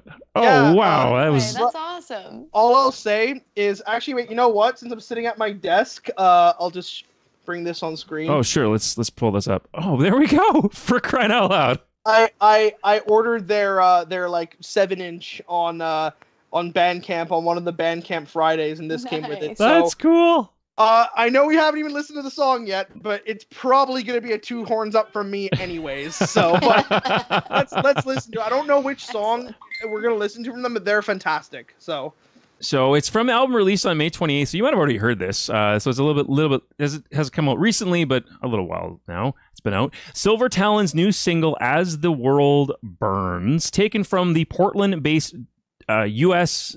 dark power metal band, recently released the album Decadence and Decay.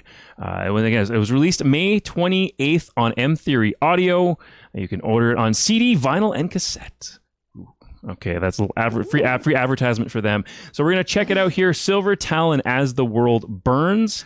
Good track name, good band name I hear in the chat. Already half a horn just for the band name and the track name. So that's awesome. Stoked like a good flame. Okay, all right, let's do this.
Oh, this is sexy. Already solo. I'm all for this. This is so good. All of this, the aesthetic, everything. Oh yeah. Oh my god. Dem schemes, dem leather pants. Forget about waiting for the solo. It's like a minute and a half in. We're already. Told you guys. Holy shit! It's so good. It's incredible. 100%. The thing, like 4 horns. it's funny. I feel Even this one's super horn. You gotta put your feet up. Like, I feel like I'm a bit biased here because when I had the one who I had on my show was Bryce, the guitar player, the blonde guitar player. He's the lead guitar player, and he's probably one of, if not the most underrated guitarist in metal today. The dude can play like just as fast as Yngwie. It's nuts. And we actually talked about this track specifically, and I wanted to know, like, the synth at the beginning was really cool. Reminded me a lot of like a John Carpenter movie. Like how a John Carpenter movie definitely. The 80s synth. It reminded me.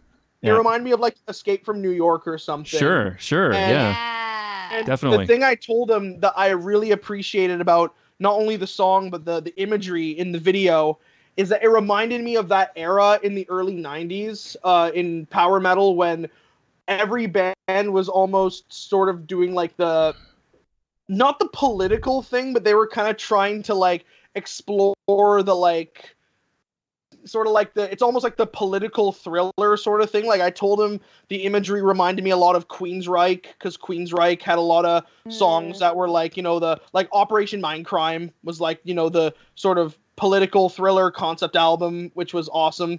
And it reminded me of like Sabotage as well, like the imagery they used to have in their videos as well, like gutter ballet and stuff like that. And so that song is just 11 out of 10 for me. Like I know we haven't listened. Turn up to 11 already, yeah. And we got Kai in the chat has 2 metal horns up. That's right. And Captain Rin is downloaded already. So yeah, that sounds. Yeah, they're great. Nice. Yeah. All right, let's go back. Let's check out the rest. We didn't even we already got to the. Didn't even give this a half a song. We gotta listen to more. Oh yeah.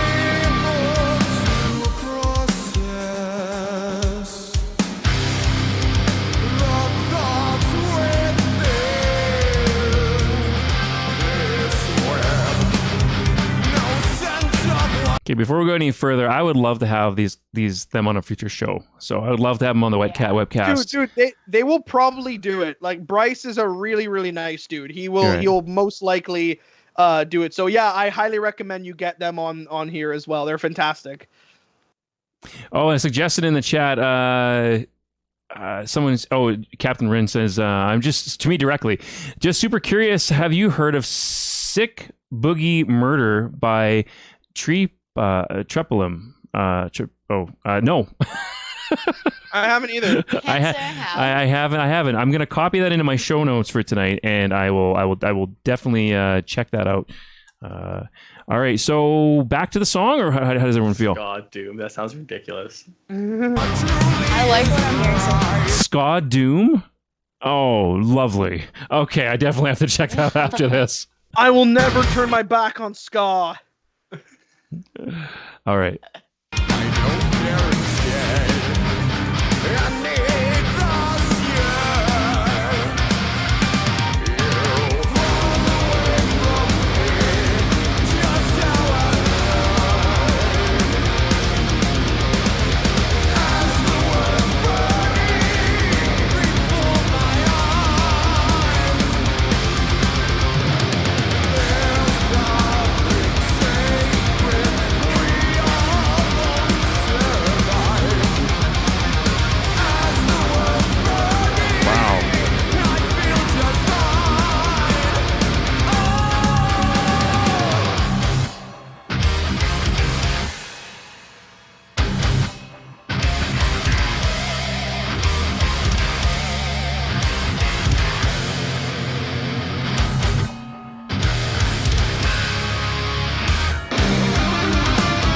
There we go again.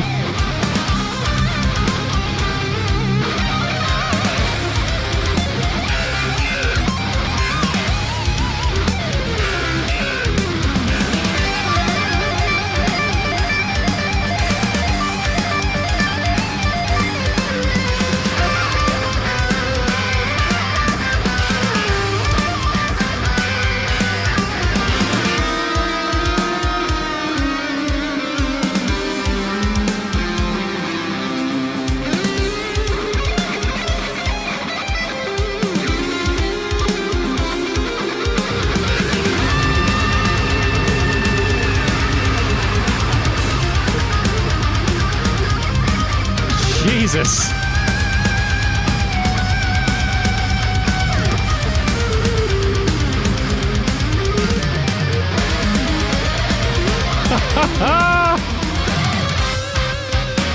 Fuck me. Yep. I'm down. Yep, so good. Oh my god. Slaps. The excess. I just love it. Yep. That's what I was gonna say. I was like, it's like almost too much, but they just crest it. They're just like, no, you can still it's like, handle here's a cherry on top of the cherry on top of the cherry on top of the ice cream. Exactly. Yeah, Like, oh, you want more whipped cream? Yep. Oh yeah, no, they're absolutely fantastic. And just to give a little bit of a plug here is that we're actually supposed to play together at the Hyperspace Metal Festival in Vancouver, BC, actually. No shit. That's awesome. I don't know what the lineup is yet for because we were supposed to play it in 2020, but again, pandemic. Yeah. But in the long ago, yeah. Yeah, but what happened was the promoter has been very he messages all the bands every few months being like, it's okay guys, you're still on, I'm not booting anybody off. It'll be the same, aside from maybe the headliners, because they have contracts and stuff. Yeah. It'll be the same lineup as it was supposed to be before, and I'm pretty sure we're on the same day as Silver Talent. Actually, I'm pretty sure. That's wicked. Yeah. That's wicked. So if I had more, I would, but yeah, horns up. I gotta take my feet out and make metal horns with my feet. We got the Moogie. We got some paws in there. He's so tired and very pissed off at me right now. So yeah, that song's full panty soup. So that's great. Yeah. So we're gonna. Absolutely. That's an entree and a side of fries right there. Mm-hmm. Love it. Absolutely. Yep. Okay, great. I even hate to follow that up. I know. Yeah. We're gonna be like this. It might be a banger though. We're gonna be disappointed by the next band because might be a banger. Who knows? Yeah, that's definitely Silver Talent. That's so far the highlight for me. All right, so one more band to check out for tonight. We still got folks watching, giving their opinions. So we're gonna see what folks have to say about this very last band. Let's see, maybe James, Stew, if you've heard of the bands. I don't know. Maybe Montana will have heard of this one. Maybe it'll be okay. Night Shadow. No. Okay, from San Diego, California. No, I haven't. From San Diego, California, a band called Night Shadow. We're going to listen to their track Ripper. The new album, Strike Them Dead, was released on May 7th, so a little while ago. The band is a blend of shredding power, thrash, and classic heavy metal, and is for fans of Stratovarius, Hammerfall, Gamma Ray, Halloween, Iron Maiden, and Dio. Those are some big names to throw out with your band. I love all those. So Hammerfall, let's do this, please. we actually got to open for Hammerfall once. No fucking way. Name drop. Yeah, That's pretty sweet. I'm just like, Hashtag humble brag. oh yeah, humble brag. Humble brag. Oh, You should talk. We should brag actually, about you know that. what? But before we watch this, I'll just, if you don't mind, can I just tell a little small story about that show? Absolutely. Okay, so Hammerfall came to Ottawa, and it was their day off from their tour with Sabaton, actually. Yes. And they did a headline. They were like the support for Sabaton, but they did a headline show here in Ottawa at the local metal club Mavericks, and it was sold out, obviously. Right. And it was on Halloween. And one thing that they did, which I thought was awesome, they're all super, super nice guys. For a band that's headlined Vakken and, is legendary in the genre, they were all super nice guys, super humble. And one thing they did, which I thought was awesome, is they obviously closed with Hearts on Fire. And when they did, Hearts on Fire. But anyways, since it was Halloween, they decided they each played the whole song with Halloween masks on. Oh. And obviously, I think at one point, Joaquin, the singer, had to kind of pull his mask and put the mic here just so he could sing. And those masks. Oh, hold on. Here we Guitar go. player gave me one of them. Oh, the doll. That's creepy. Ooh. Yeah, the guitar player Oscar from Hammerfall. This is the mask he wore during Hearts on Fire at the show. And he saw, I think he gave it to me because we were talking earlier in the day, and I said, "Oh, I'm from one of the opening bands, blah blah blah." So he saw me and he gave me the mask he wore during the show, and so I still have it. Yeah, man, that's awesome. Nice. That's a great story. That's a great story. Also, same story about that same Hammerfall show. That's where I met my boss, the owner of the metal bar, and for Christmas, the 1 year gifted me the signed drumstick that was given to him by Hammerfall. Nice. And then for my birthday this past year was signed vinyl that he had just lying around the shop. Like, hey, you like Hammerfall? Happy birthday! I have this hanging around. That's so awesome. Pretty Actually, funny damn. enough. Okay, since we're doing show and tell, I also have a story from the Hammerfall and Sabaton show, which must have been probably 2.5 years ago, because it was I think in September. It was 2019. It was it was October 2019. I'm pretty sure. That's right. Yeah. So I think they came here in September, and I remember it was that show where Sabaton played, and I'm a big fan of Par Sundrum, the bassist in Sabaton, and I got to meet him at the meet and greet before they played. But during the show, I was crowd surfing, and somehow, I don't even know how this happened, but the people underneath me lifted me up by my legs. So I was walking through people, and I made it to the barrier, and Par leaned in, and then I high-fived him. Hooray! I got down and just went That's epic. in. Oh man, It was the best. I was like, fuck yeah, this is the greatest. And to add on to that, we'll get to the song in a second, but just to add on to Wally. that, We're almost there. yeah, don't worry, man. Wally's just like, I have a show to run. Let's keep this on track, guys. Fuck. No, but what I was gonna say was, speaking of Sabaton, and we were talking about the Instagram lives that I do. I did one with my vocal coach, and we were chatting, and lo and behold, you know who shows up in the chat? Tommy Johansson from Sabaton, the guitar player. Young guy. Nice. No freaking way. He's one of my favorite vocalists. Oh yeah, from Majestica, you mean? Yeah, and he filled in for Twilight Force. Did he? He I did. didn't know that. Oh, he did. He was because him and my vocal coach know each other because they're both Swedish.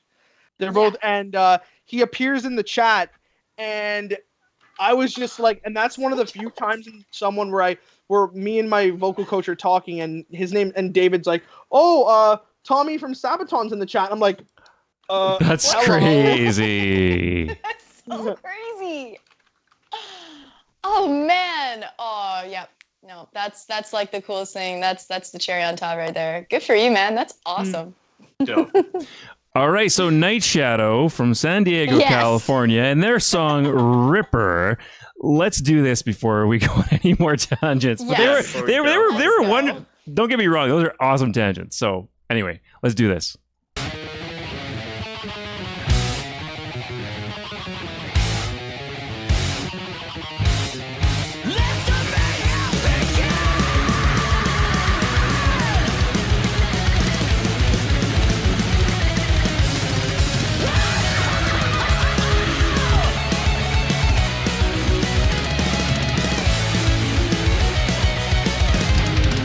Yeah, I love this. Yeah, already loving it. Yeah. Already loving it. Yeah. That opening riff reminded me a lot of Walls of Jericho era Halloween. Oh yeah, Yes. definitely, Yeah. definitely. That's good. You're good at this, James. You're really good at this. I guess You're you're a very good at musician. That's probably why. You're very good at this. Professionals. That's right. Try to be at least. I mean, what's getting me is like I've become such a thrash fan later in life. Like after I started doing my radio show, I'm like, I love thrash. How come I didn't I didn't listen to more modern melodic metal before? And I'm just like, man, I absolutely love thrash metal. And that so thrash punchy mixed in there, and just fun. like yeah. Yeah. Anyway, let's do this.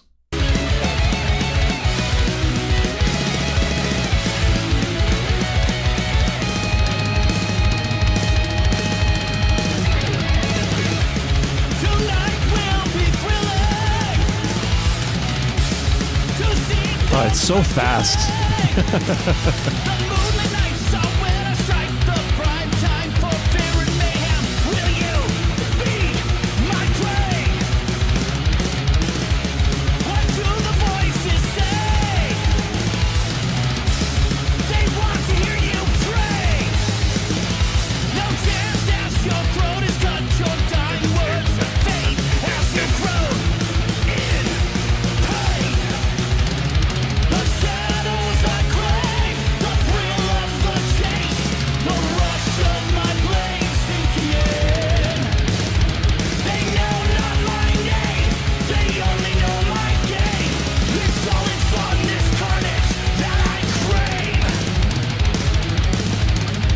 Wow. Okay. We'll find the solo in a bit here. I love it. Yeah, that's stellar. That fall of Silver Talon, but it was pretty good. Catchy. It's so catchy. Yeah, I will say that, like I said, the instrumentals very much remind me of early Halloween. I said Walls of Jericho era, and the vocalist you were mentioning Skullfist earlier. Their vocalist sounds like Zach from Skullfist a bit. I found actually. Yeah, that's kind of what I took from it. See that. Yeah, the only again, as you mentioned, honest opinion. The only thing that I can really criticize about this song is I think the lyrics are a bit too typical. I think. Well, they're very typical. They're paint. 100% predictable cheese metal. But like, yeah, I think that's what I like about I it. love Me it. too. Yeah, Me that's too. your Me too. thing. Yeah. That's Yeah, cool. here's your heavy-handed. Who cares about portioning all the cheese on that pizza? Yeah. Don't give a But you're right. Yeah, in the chat, Rin in the chat, super cheesy, heavy-handed, not my thing. But hey, yeah, that's fine. You know, it's not a huge fan of the tune, but thrash isn't my thing. Thrash isn't my thing. Thrash is my. I never thought it was. You know, and I thought, oh man, and I just became. I'm digging it. I'm hoping for a just complete nonsense fucking solo. Yeah, It's just gonna be fucking nonsense, and I'm all for it. And yeah, the lyrics are paint by number. This is exactly what you would expect the lyrics to be. There's no surprises whatsoever in the lyrics. Let's play guess the lyric. Yeah, I like that's what I mean. Like me personally, I like a little bit more intricacy with my lyrics, but other than that, this song is fantastic so far. It's I think it's not as good as Silver Talon, I don't think, but it's pretty close. Fair. But Where are they from? They're from San Diego, California. All right, so English is their first language. Yeah, it should be better. Correct. Right. That's a very, honestly, that is a good point, Stu. Because if they're from another country and the lyrics are pretty cheesy, you're like, well, I mean, English is not, if it's not their first language. Yeah, it's probably going to be more typical. Yeah. Good point. Good point. It's funny you mentioned that because, like, it's true. Some of the one thing I actually do find funny is that with a lot of the European power metal bands, even the ones that are like legendary, like Halloween, English, Gamma Ray, interview in English because they don't actually know English. Well, no, it's not that. It's just the lyrics sometimes won't even make any sense. Oh no, it gets 100% lost in translation. Right. Glory Hammer is really bad for. And Angus McFife was his name. Oh god. Yeah. An epic war is fight.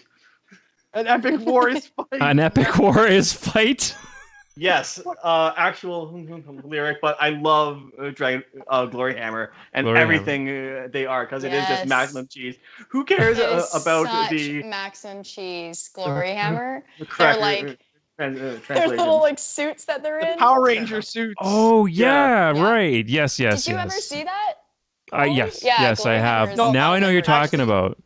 Glory Hammer is also the subject of one of my favorite metal memes. There's a meme I saw where it showed. I think I shared it on the Lycanthro page in our story once. When you see a photo of Ariana Grande and it says, "Name a better looking musician, I'll wait." Underneath, you see the lead singer from Glory Hammer, and then you put, and he says, Angus McFife was his name. I've been to too many concerts because I've seen Glory Hammer live. Actually, they are playing at Heavy Montreal, and they played at Heavy Montreal when I was there doing press. I was doing press there. I just caught them. They were on like the fourth stage. It wasn't like the main stage, but I just caught them because I was so busy interviewing and bands and stuff like that. But I caught I think like half of their set, and it was just amazing. It was really good. Yeah. I still have yet totally to theatrical. Love it. Oh man, right. Should we find the solo? Yes. Yeah. I want to find just complete, utter fucking nonsense of a solo. Okay, let's find it.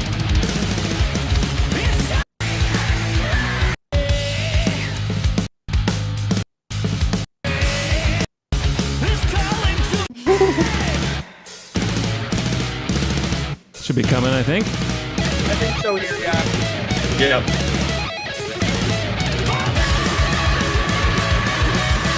Oh yeah, this is fucking nonsense. Dual solo. Get those layers on there. There we go.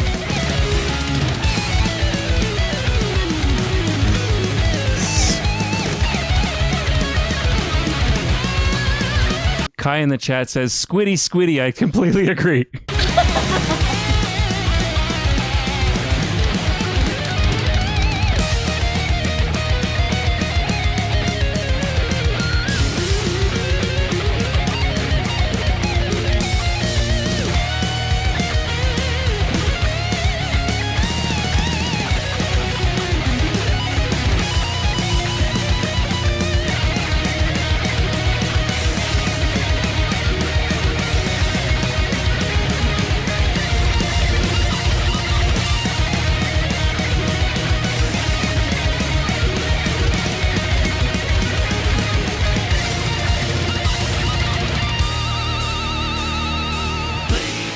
Okay. And then bleed.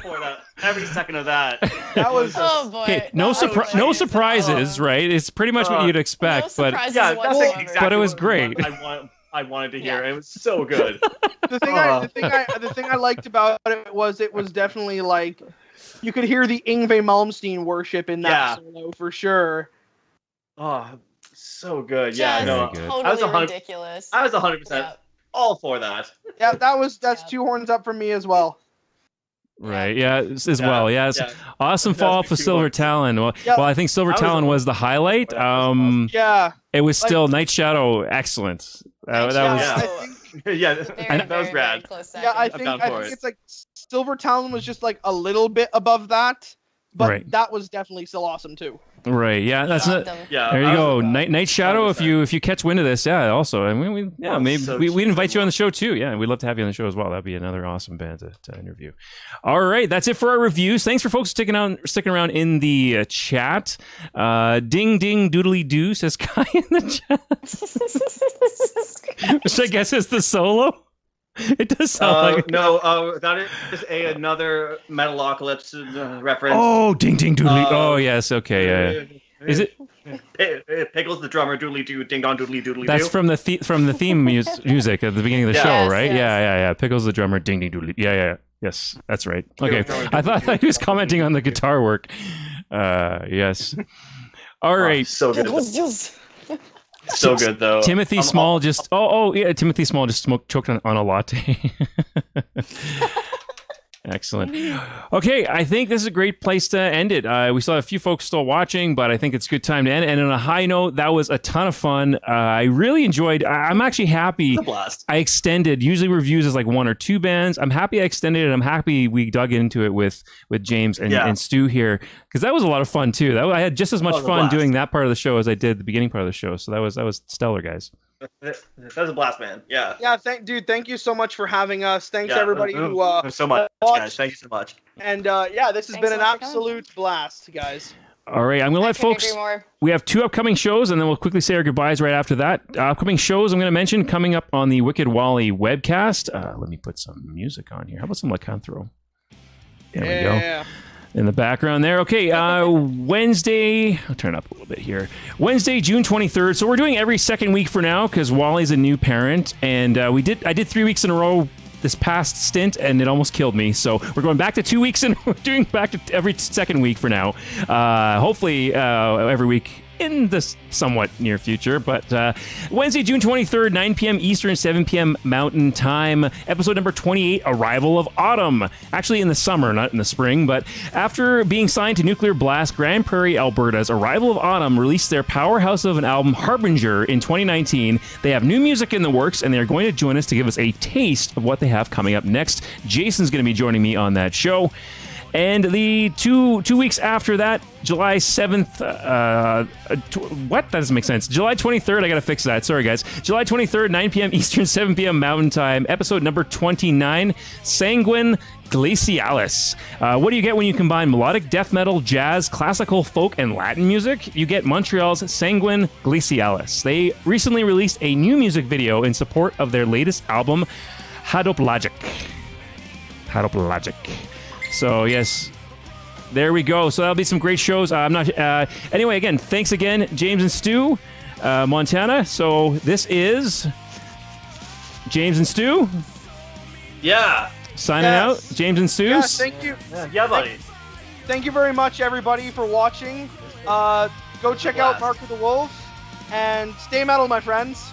Yeah. Stay metal. Stay safe. And Montana. Rin, Kai, love you guys. See you later. And Wally and Wicked Wally signing out. Tune in next week. Tune in 2 weeks. Same Wicked time, same Wicked channel. Have a good one.